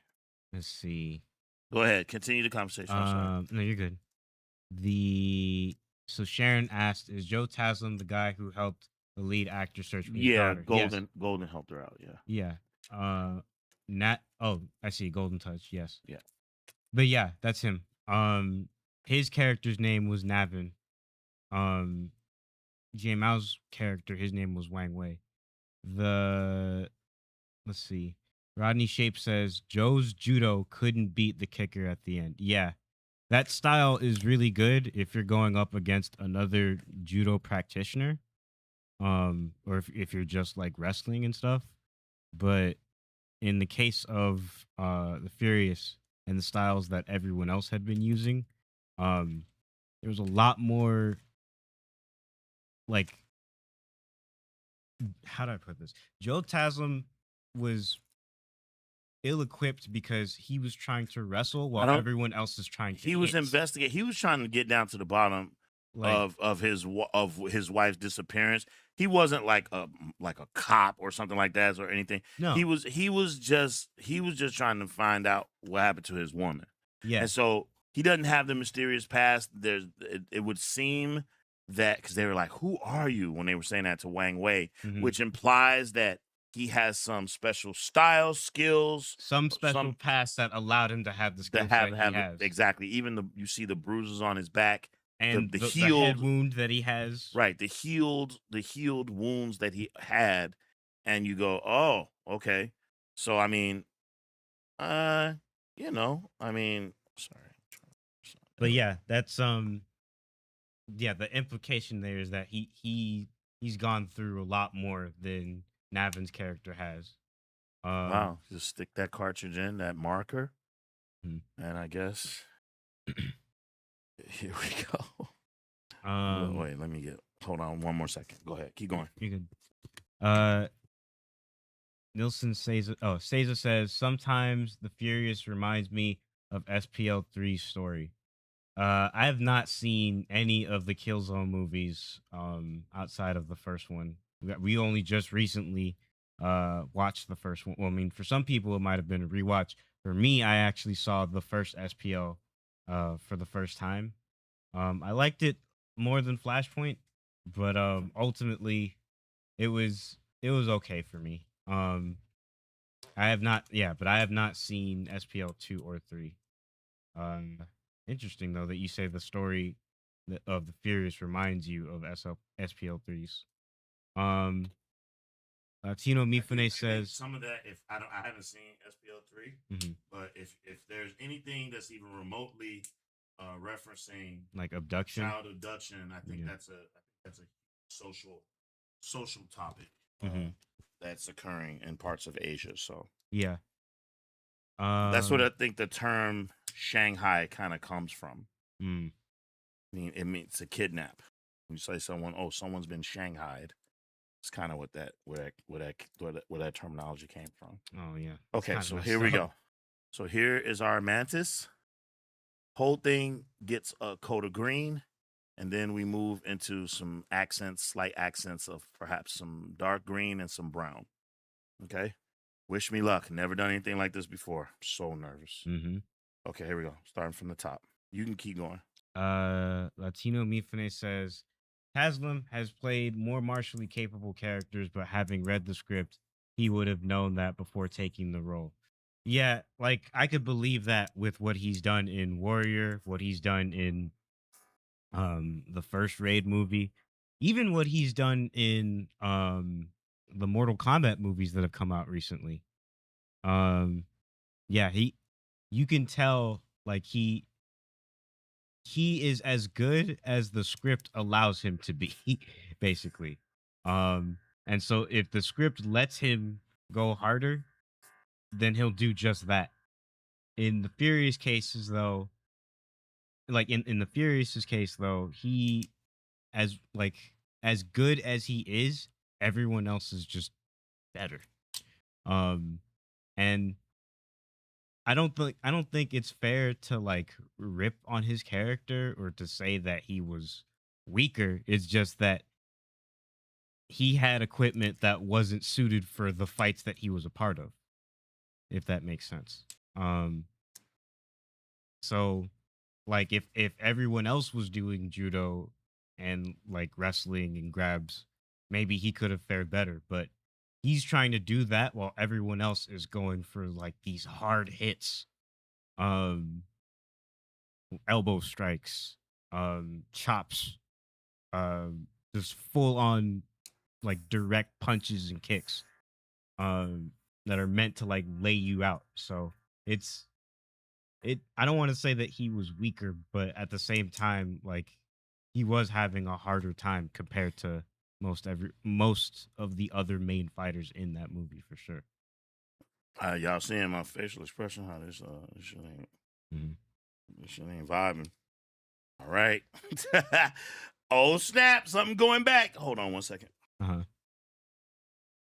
Um, but yeah, I imagine not everybody in chat has context from seeing the Furious. Um, but that's that being the main criticism, I can understand like why some people would feel like he was done dirty. But yeah, let us know your thoughts regarding that whole topic because I can see why some people might be upset.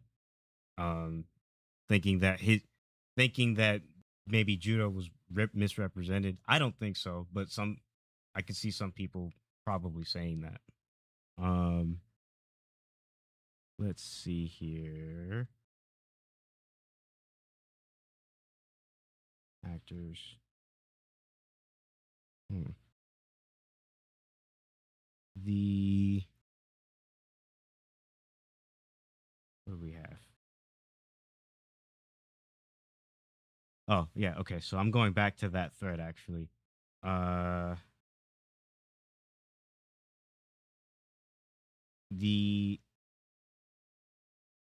Yeah, so the how I came across the thread of how I came across the thread that talks about Joe Taslim's performance.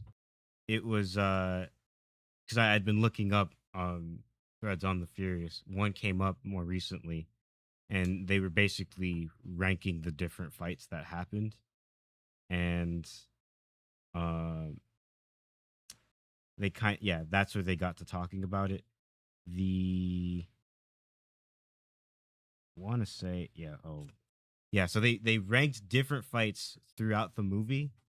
I won't give like the exact order, especially if certain people haven't seen it yet. Um, but yeah, there's like a multitude of fighting styles that are seen throughout the movie that like more people could um that I think a lot of people would appreciate like as it progresses. Uh, let's see. One person says, "I thought all five fighters were more or less equal, and it's more about how the martial arts match up to each other." Um, I I think so. Yeah, I think that's a fair statement that it's really not about the fighters themselves so much as the martial arts being used. And it's kind of I guess the right analogy I could think of. It's like bringing a knife to a gunfight. If four people have guns and you brought a knife, you might be really exceptional with the knife, but just how well do you think you're going to do against four other people with guns? Um, or three rather. Um, the Let's see. Someone said the pairing of Joe versus Joey is a bit of a mismatch as Joe struggled to grab Joey while getting hit by his kicks. Yeah. That was tough. um Golden Touch says he was looking for his wife, and I think that was his main focus for his character, not the fighting. Oh, I mean, yeah, that's not to say I guess I should clarify. So Shay Mao's character, his focus wasn't the fighting either. They both had priorities that they wanted to resolve without having to fight. Jay Mao, he wanted to get his daughter back. Um, his character wanted to get his daughter back, Wang Wei, and then Navin wanted to get his wife back. So both of both of their goals, both of their problems were problems that they would have preferred to resolve without fighting, but they were more than willing to fight in order to save them. Samsul Islam was crack-a-lacking, baby. Um, oh yeah, welcome to the stream. Welcome to And the channel. yeah, so both of them had problems that they would have liked to resolve without fighting, but they were more than willing to fight in order to solve said problems. Now, that said, he I don't think it's that he wasn't a capable fighter. It's he was. I would say he was very capable. It's just everyone else had him outmatched. What about your Um, overall feelings, though? What about your overall feelings of the movie itself? How do you feel? Did you like the movie? Did you yeah. thought it was all right? What? So after having some time to really stew over it, um, I would now say that it is for me ever so slightly better than the raid, like Mm, by a hair. So mm. like if the raid is a 9 out of 10, the Furious gets a 9.5. Okay. I can't give either of them 10 just because no movie's perfect. But No. yeah, I would say that the Furious is a 9.5 out of 10. I had some time to reflect on that versus the raid, and I feel like as amazing as the raid is, um, towards the end of that movie, they pushed the idea that there's some unfinished business, Mm-hmm. and so the story feels kind of like it. The story's mostly resolved, but not entirely. Mm-hmm. Whereas the Furious is like it is complete from start to finish. Okay. And sure, there's implications about Wang Wei's past, but not everything has to be told to the audience. It could just be implied that like he's been Okay. up to stuff like Okay. in his past. So overall I loved the movie, and Mm-hmm. now at first I was like I wasn't sure. I felt like it was about on par with the raid, or at least like close to it. Mm-hmm.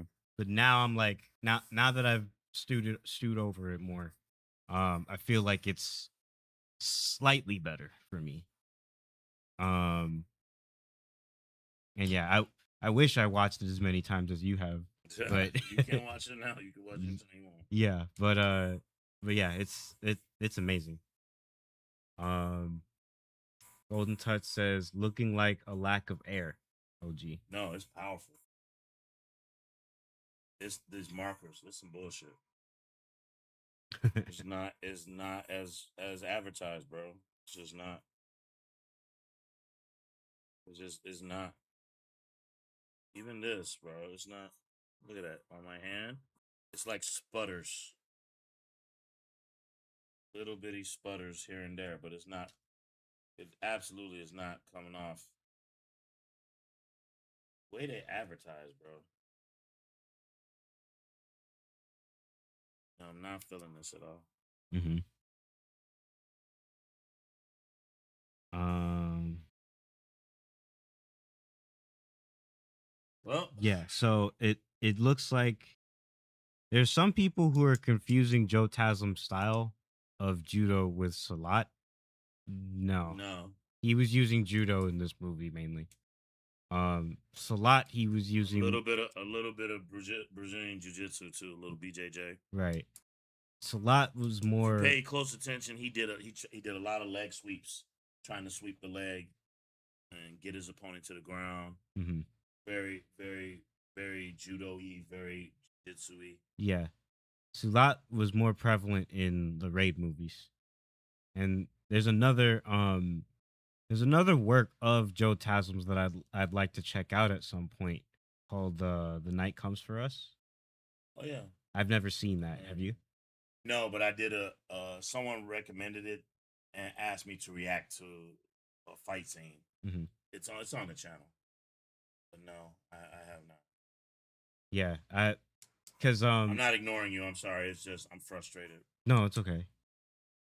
But yeah, thinking back to like the main question you were asking about, I would kind of want to see that, because I'd like to get a better feel of Joe Taslim's performances and like how far he's able to push himself. Um, right now, I'm with Mifune on like how I think his best portrayal has been in or in I think his best portrayal or his best display of martial arts has been in Warrior. So at least so far. Um, whereas he's struggled he struggled more in he struggled more in the raid and definitely more in this movie. Not saying that he isn't good, but yeah, it seems like after the Warrior or after the Warrior series, he gets like varying levels of skill to work with. At least that's dependent on what the script says he should do. Latino Mifune says, I would like to see more Taslim led films and series. Bro, watch Warrior, bro. No, I think he saw Warrior. Oh, you did. Yeah, he said earlier he said my favorite Joe Taslim role was his character in the series Warrior. Um the straight up his best fight in that show for me was Lee Yong versus Zing.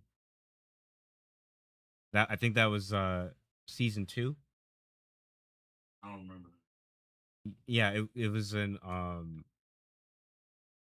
yeah, Leong versus Zing. Yeah, I don't you don't remember the names. Leong is the name of Joe Taslim's character. The dude who's the boyfriend Oh, the of guy from 21 Jump Street. hmm? Oh, you mean Zing, Yeah. the guy who plays him. 21 Jump Street. What's his Justin name? Nguyen. Yeah. I think that's his name. Justin Nguyen. Yeah, that's him. Yeah, he's from 21 Jump Street. That's an old TV show I used to watch. Johnny Depp. They were like kids. Him. Not kids. They were undercover. Yep, Dustin Nguyen. Yeah.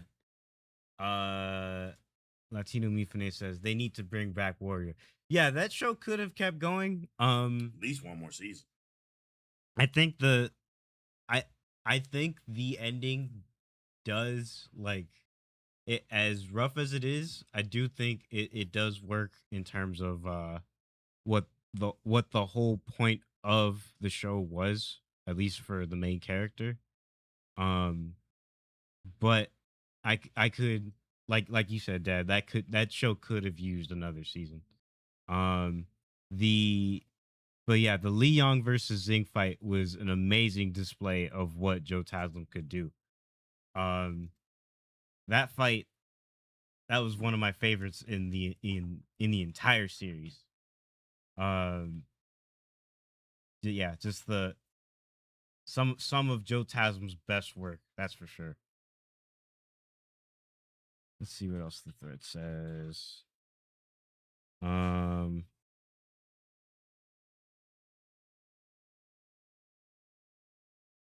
Joey's kicks.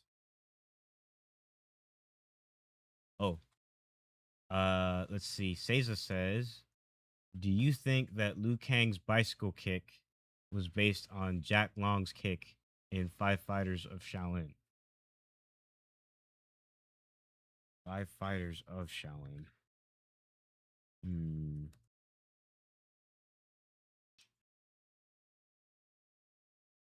Oh, because I'm thinking Five Fighters from Shaolin. Because some names have like very similar titles. I was thinking he meant something else. In Five Fighters. Let's see, of Shaolin or from. So most say from, but yeah, in Five Fighters from Shaolin, do I think that Liu Kang's bicycle kick was based on Jack Long's kick in Five Fighters of Shaolin? I'm gonna go out on a limb, Seiza, and say no. Um, I think Jack Long's character in Five Fighters of Shaolin had some cool fighting moves, but when I think of Liu Kang's bicycle kick, that is like very iconic, and I wouldn't be surprised if it was based off of a display of kung fu uh in like an older kung fu movie. I wouldn't be surprised if it was based on one, but I don't think Jack Long specifically is what it was based on. It's too iconic and memorable for me to think that Liu Kang's bicycle kick was based on that. And if for those who haven't seen it, check out my review for Five Fighters from Shaolin. Um, you'll know my thoughts on that movie. Um, as I try to give a more in depth review, but basically with how that movie's handled and with how the Mortal Kombat games are handled, I'd like to believe that Liu Kang's bicycle kick um, got inspiration from a stronger source. I'll say that. uh, so, uh, to answer your question, Seiza, for it was probably based off of some display of martial arts in an older kung fu movie. I don't think it was specifically from Jack Long's kick in Five Fighters of Shaolin. Nothing that he did in that movie. I mean, he had some cool displays, but nothing that he did in that movie stood out to me as like an iconic move. Um, so that's where I stand on that as like an answer to your question. Um, let's see. Golden Touch says 21 Jump Street took it back with that one. Um, yeah, I've never actually watched 21 Jump Street. But I was aware of the concept. It's like undercover cops pretending to be students at a high school or something along those lines. Um, but yeah, yeah, I've never watched that or the later ones with like Channing Tatum. Spirit of Justice says the MK creator speaks about the bicycle kick in an interview here on YouTube. Oh, okay. I guess we could check that out sometime. Um, but yeah, I'm willing to bet it probably wasn't based off of that specific movie, let alone the characters that Jack Long was playing. Um, Real Sifu says looks like OG is pissed. Device not working. Huh. Um, yeah, I believe it's new. The electric cordless, yeah, the airbrush. So it is. I think it is relatively new. There's a lot to still figure out. Um, it's a process. But not as far as these statues are concerned. None of them are easy to build. It's very time consuming, and it takes a lot of resources to do so. So, just to build one, and with what he's trying to do this time with the weapon, um, I can see why it would be like frustrating to work with, but um, it's gonna take time, just like the other statues. I'm sure it'll work out. It's gonna take a while. Let's see.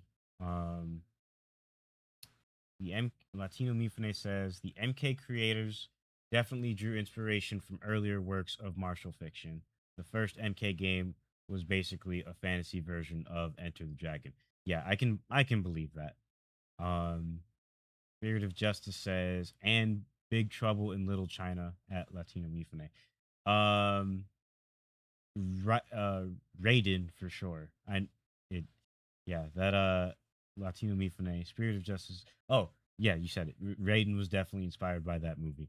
Um it's kind of funny that the two characters who I know of most in games with the name um like Raiden spelled the same way but pronounced differently. So Raiden from the Mortal Kombat games and then Raiden from the Metal Gear games. Uh, eh, Funny how that works out with regards to like pronouncing the names. But yeah, um, I have not seen Big Trouble in Little China from start to finish, but I've seen parts of it, and from what I have seen with like the Three Storms, Um, the I can definitely see where the inspiration for Raiden comes from. Yeah, Spirit of Justice says, "Yep, yeah." It I could see how that would have inspired Raiden's character. Um, and I like how his he has been depicted as of late in the more recent Mortal Kombat movies that have come out. I also liked his character in um Mortal Kombat 11. Uh yeah, there's a lot to love with Raiden and like what he contributes both in gameplay and in the story. Um there was an actual god by the name of Raiden or Raiden in Japanese mythology. I can believe that, especially with like the etymology of the name, Den being Den relating to electricity.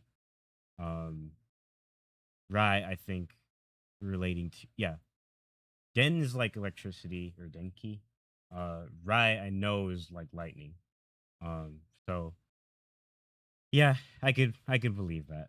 Um, but but yeah, looking back at Caesar's question, I never even made the connection between Liu Kang's bicycle kick and Jack Long's character.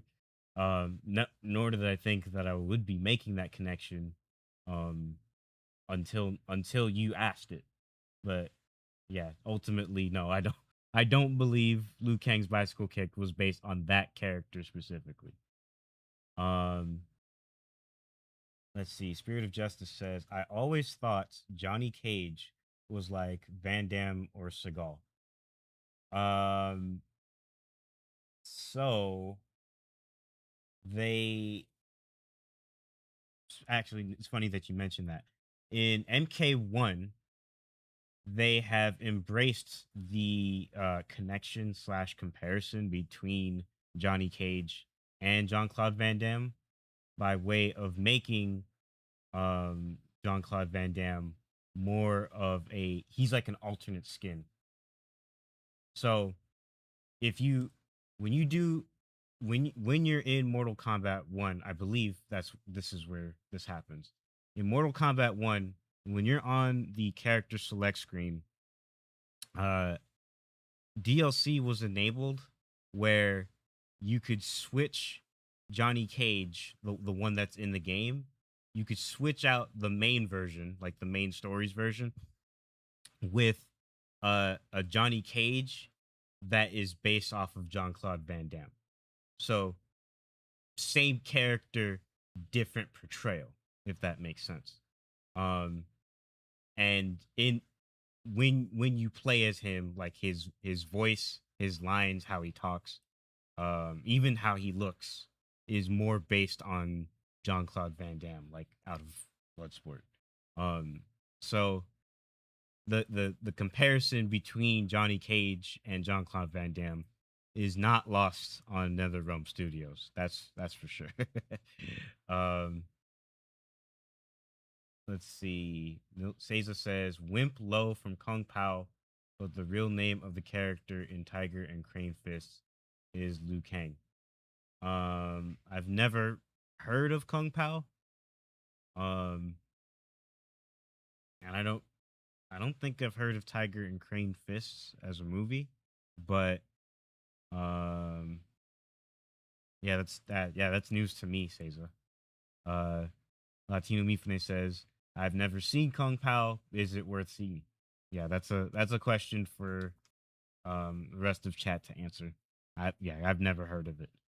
Um Seiza says Mortal Kombat was supposed to be a blood sports game, but they couldn't get Van Damme. Yeah, uh I could yet all new information that I'm receiving from you guys now. I've I didn't know it was supposed to be a Bloodsport game.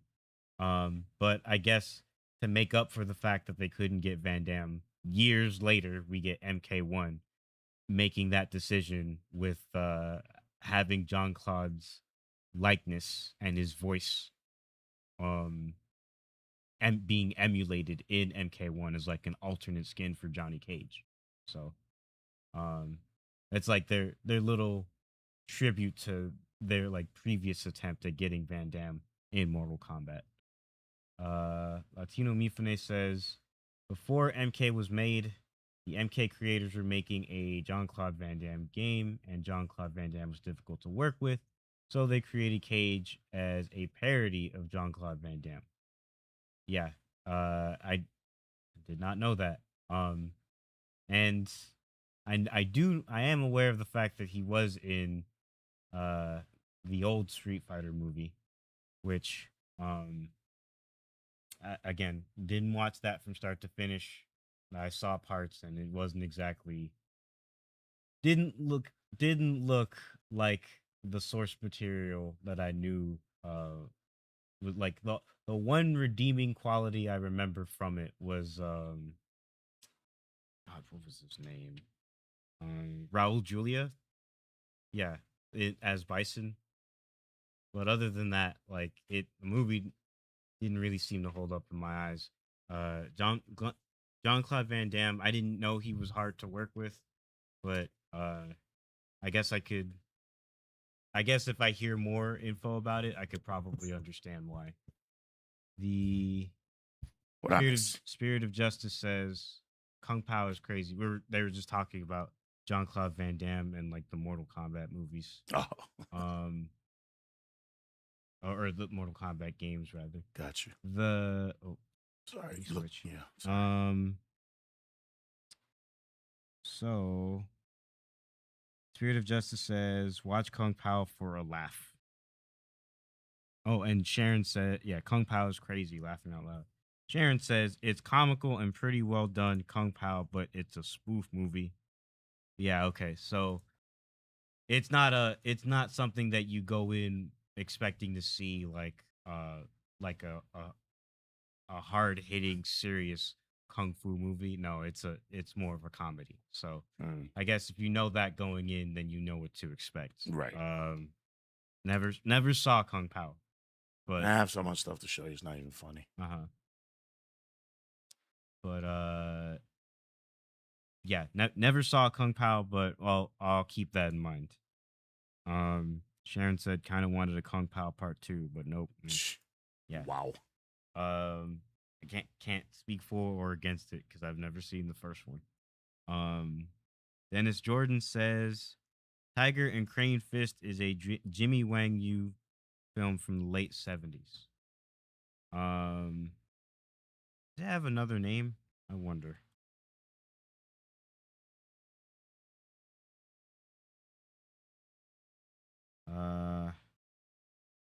Looks like I think I might recognize one of the actors. Oh, I recognize Lau Kar Wing, Jimmy Wang Lung Wei, and Lung Fei. Okay, so I recognize a couple. I don't think I've seen this film. Yeah, you guys really dig into the trenches for some of these movies because I remember and have watched multiple times the more notable hits as opposed to the movies that are like more C-list and or obscure. But Cesar says Savage Killer. Yep, see? Another name I never heard of. But let's see. Sharon says it's actually a real kung fu flick, but the voiceover was too funny, and the main actor, the way he's put into it, looked so real. Okay, yeah, yeah, because I've never seen it, but I believe you. Seiza says, yeah, Lau Kar Wing is Liu Kang / Wimp Lo. I'm guessing there's a reason for that name, Wimp Lo. And then Dennis Jordan says it's not very good. Okay, so that that sets my expectations for it going in because I've never watched it before. Real quick, yeah. if you like the channel and you like what we're doing, again, we are not typically a live stream channel. We're trying. Our bread and butter is our content. But we like live streaming. We like talking to our fans. We like talking to subscribers. We like talking to people, fellow lovers of kung fu, fu fam, if you will. And so, if you like that, please don't forget to hit that like button. It really helps with the algorithm. We really would appreciate it. So thank you for that. Mm-hmm. Yeah, we would appreciate that. Let's see. Um. Okay. Oh, I forgot I still had this page up. It's a challenge from wait, Concord. Ah, okay, I didn't know this. Uh there's this movie called Blood Fist with Don the Dragon Wilson, Okay. and apparently someone challenged Van Damme on Don the Dragon Wilson's behalf to in order to like hype up the movie and to like market it. Okay. Yeah, so I'm seeing here it says the hype Blood Fist release. Concord printed a disparaging quote from World Kickboxing Association president Howard Hansen, whose light heavyweight title was held by Wilson, on the film's poster, reading, Don Wilson would kick Van Damme's A in 1 round. Corman also challenged the Belgian to a fight with Wilson for $100,000. Wilson conceded that this was a publicity stunt orchestrated by his producer, but nonetheless accused Van Damme of, misrepresenting himself as a former world champion and asserted that the Belgian would be no match for him in real life. I'm so sorry. We didn't watch. We were sitting here. We could have been watching. Totally forgot. Could have had it on in the background. World Cup. Spain has defeated France and advanced to the finals in the World Cup. Okay, so we got another match tomorrow to see who's gonna meet Spain. I don't think it was any doubt that Spain. I know what happened in that first round, but Spain is the truth, man. And I think it's gonna be Spain and Argentina. Personally, I think that's what's gonna happen. So just thought I'd put that out there, gang, that Spain is advanced, beat France. Spain and Argentina sounds like an interesting matchup. Yeah. Sorry, I didn't mean to cut you off there. No, it's okay. So I'm just reading through this, and it says, so he admitted that it was a publicity stunt, but then it seemed like he doubled down and said like that Van Damme was misrepresenting himself, and that if they fought in real life, Van Damme wouldn't be a match for him. I hate this stuff, man. I don't know if that's true. I hate this stuff. I hate this stuff amongst actors that I won't even say actors, because again, Don the Dragon is a documented fighter. Like, yeah, he literally fought competitively in the tournament circuits, and Van Damme claims that he did, but there's no footage, there's no recordings of that. His stuff was called more into question. Oh man. I wish they wouldn't do this stuff. Anyway, some of that's old hat too. So some of this is not new. Yeah. I'm not commenting on any of it, man. Because Don is my man. So yeah. Whatever, bro. I'm gonna stay out of this. I'm gonna let you keep doing it. No, I'm going back to chat. I'm getting off of this. So let's see. Hey OG is invisible now. The Guru. Yeah, because you went away for a while. No, he's back. In the words of Rick Myers, I had to take a deuce. What do you want me to do? Yeah, it was pretty nasty. Man, there's some stuff I could tell you guys, but I won't, about that interview, man. Yeah, you guys that whole thing is crazy. There's a reason why I'm not gonna be at Comic-Con. I thought that I was gonna be. I was asked to be, and then I was ghosted. But I understand why. I understand why. I'm not gonna talk about it. I'm not gonna talk about it because there's no big deal. I mean, you can still. My opportunities, what's meant for me is meant for me, and what God has set before me, it will happen. So I'm not worried. Being on a panel is a dream, but it is not the end all be all as far as where at least where I'm at. Mm-hmm. Um, interesting though. Um, Yeah, I'll move off that too. no, it's okay. Uh, the Guru says, anyone think there will be a Furious 2 sequel just like there was a Raid sequel? I believe. Whoa. Sorry. I believe it was in talks, or they were talking about a Furious 2. Um, I personally would be fine if they just left it alone. Hmm. And because it is a complete story from start to finish. Um, if they do the Furious like like another movie for the Furious's world, Hmm. then I would prefer if they went into the past to maybe give us context on the main character's head injury. Hmm. I think that would be interesting to see. But I'm of two minds of that. On the one hand, I do think that would be an interesting way to go. Hmm. On the other hand, not everything needs to be told to us. Mm. Okay. Sometimes you can just see something for what it is Yeah. and Yeah. then read between the lines from there. Right. Right. So I agree. yeah. I don't need a sequel for the Furious, or a prequel rather, but it's a possibility. I won't rule that out. Um but curious to hear what other people think, whether they will make a sequel or whether they won't. Um let's see. Spirit of Justice says, oh, to what you were saying about the World Cup. I wanted France to win today because they had more brothers. Who said that? Spirit of Justice. Oh, Jesus Christ. You know what? They have a lot of these teams have brothers, if you will, on their teams, but the anti-blackness Of the is country. of those countries that they love and represent is highly prevalent. So Mhm. you know, I would speak on that as a college professor, but I won't.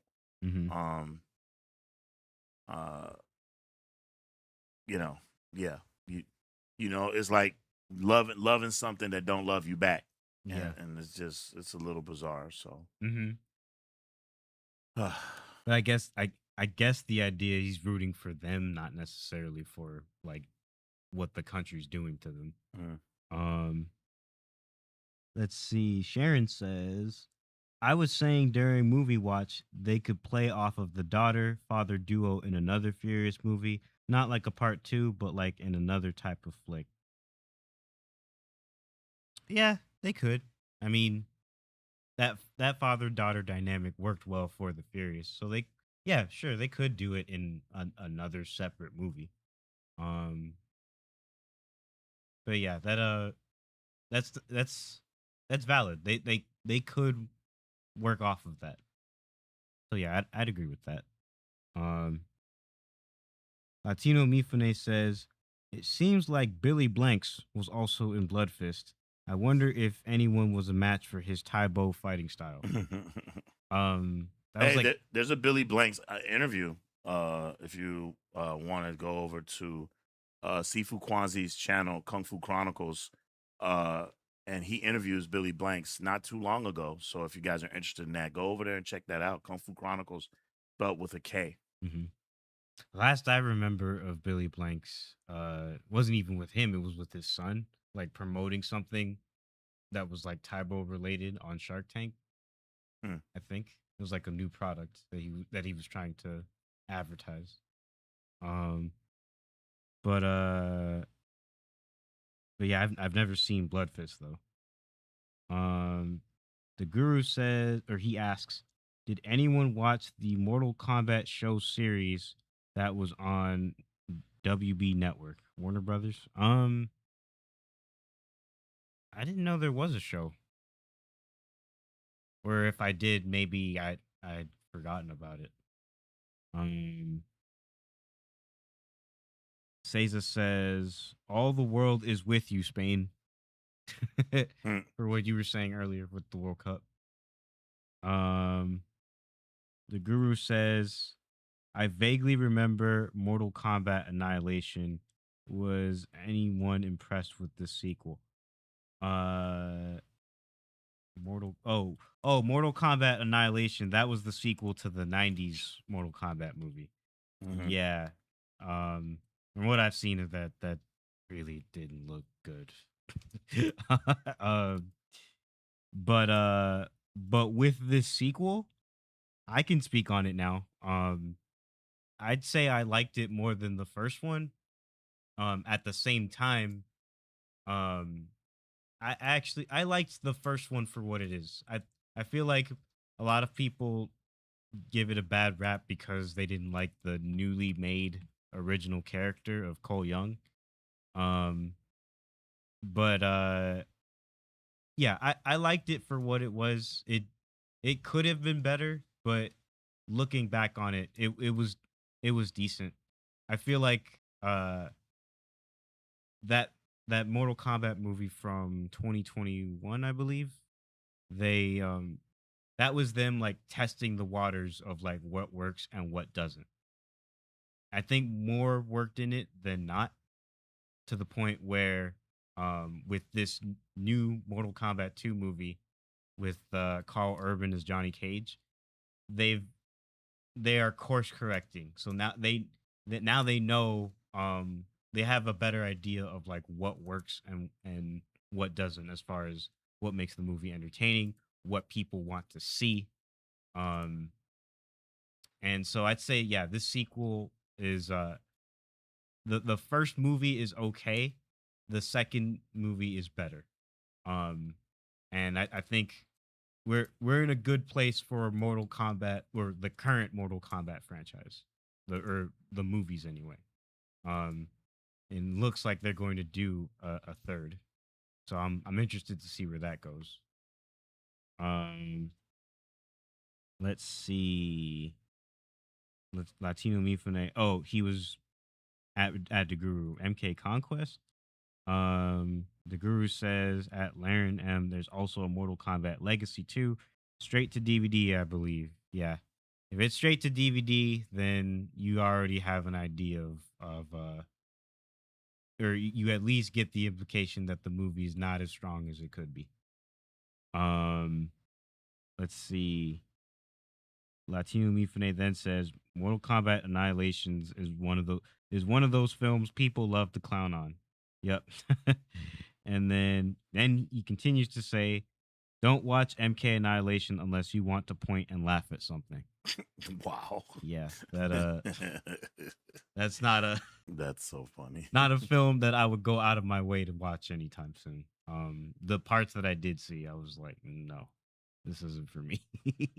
um, Aled says no, no one was impressed.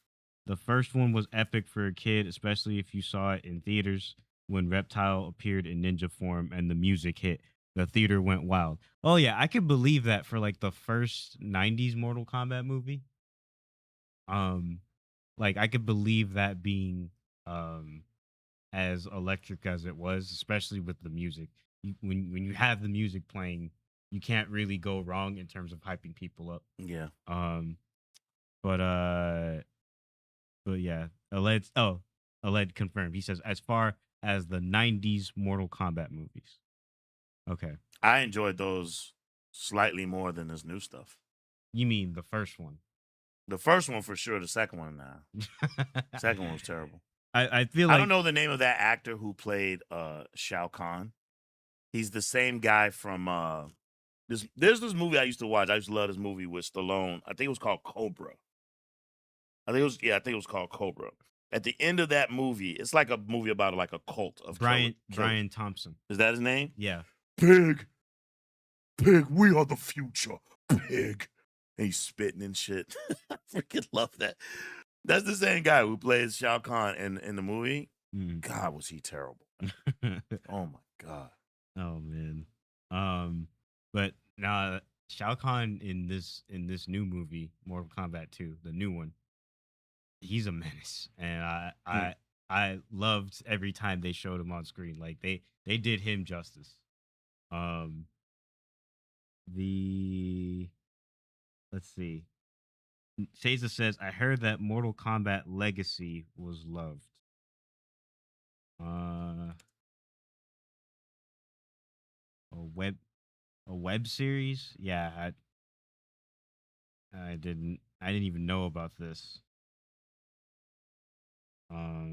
Yeah, I don't think I've heard of this. Or maybe no, it was from 2011. Wow, that ugh. Yeah, either I either I didn't know this existed or I did and I just forgot because it was so long ago. And I guess it didn't seem to get big enough traction for it to be like popularized for me to know Mm. about it. Mm-hmm. Um um Seiza says I think it was a web series. Yeah, from the looks of it. And then Aled says, yeah, Cobra, you're the disease and I'm the cure. Remember? Oh, you're the disease. I'm the cure. Yeah. Yeah, that was hilarious. um and then Latino Mifune says Brian Thompson played multiple monsters on Buffy back in the day. Yeah, I never watched Buffy the Vampire Slayer, but I knew that was a thing that a lot of people liked. Never seen a single episode. Mm-hmm. That or Angel, Yeah. the spinoff. Oh, I didn't even know it had a spinoff. Yeah, there's a spinoff of it. About the vampire that I think she had like a romantic thing with or something. Hmm. Uh, Yeah, that's news to me. I remember Cobra though. I think wasn't he going after somebody who he like had his face changed with like surgery? Cobra? Yeah. No. Or am I thinking of something else? No, in that movie, the woman who at the time he was married to, Yeah. I think her name is Brigitte Nielsen. She's in Rocky. She's in Rocky 4. She's Drago's wife. In real life, Sylvester Stallone was married to her for a minute. Brigitte Nielsen. She's pretty. Uh, she's like a woman who witnessed a murder from these cultists, and so the cultists are trying to kill her, and they try to get her multiple times, and then he's a part of a special squad called the Zombie Squad. Like Mm-hmm. they don't ask questions, they kill. Right? They don't ask questions, and then uh uh Oh, a psychotic cult leader called the Night Slasher. yeah, and so Mm. he's basically trying to protect her through the whole movie. Okay. I don't want to give it away, but yeah, he's trying to protect her from being killed. That's pretty much it. Mm-hmm. I hate to do this to you all. I'm so sorry. I know you guys are having a fantastic. I don't want to be a party pooper. I know you guys we're having a fantastic time, but we're gonna have to shut it down right now because I am uh not frustrated. A little bit, but not too much. But I was really trying to finish this Shaolin Mantis statue, and I'm having some troubles doing it. And I can't do everything that I can't do it here.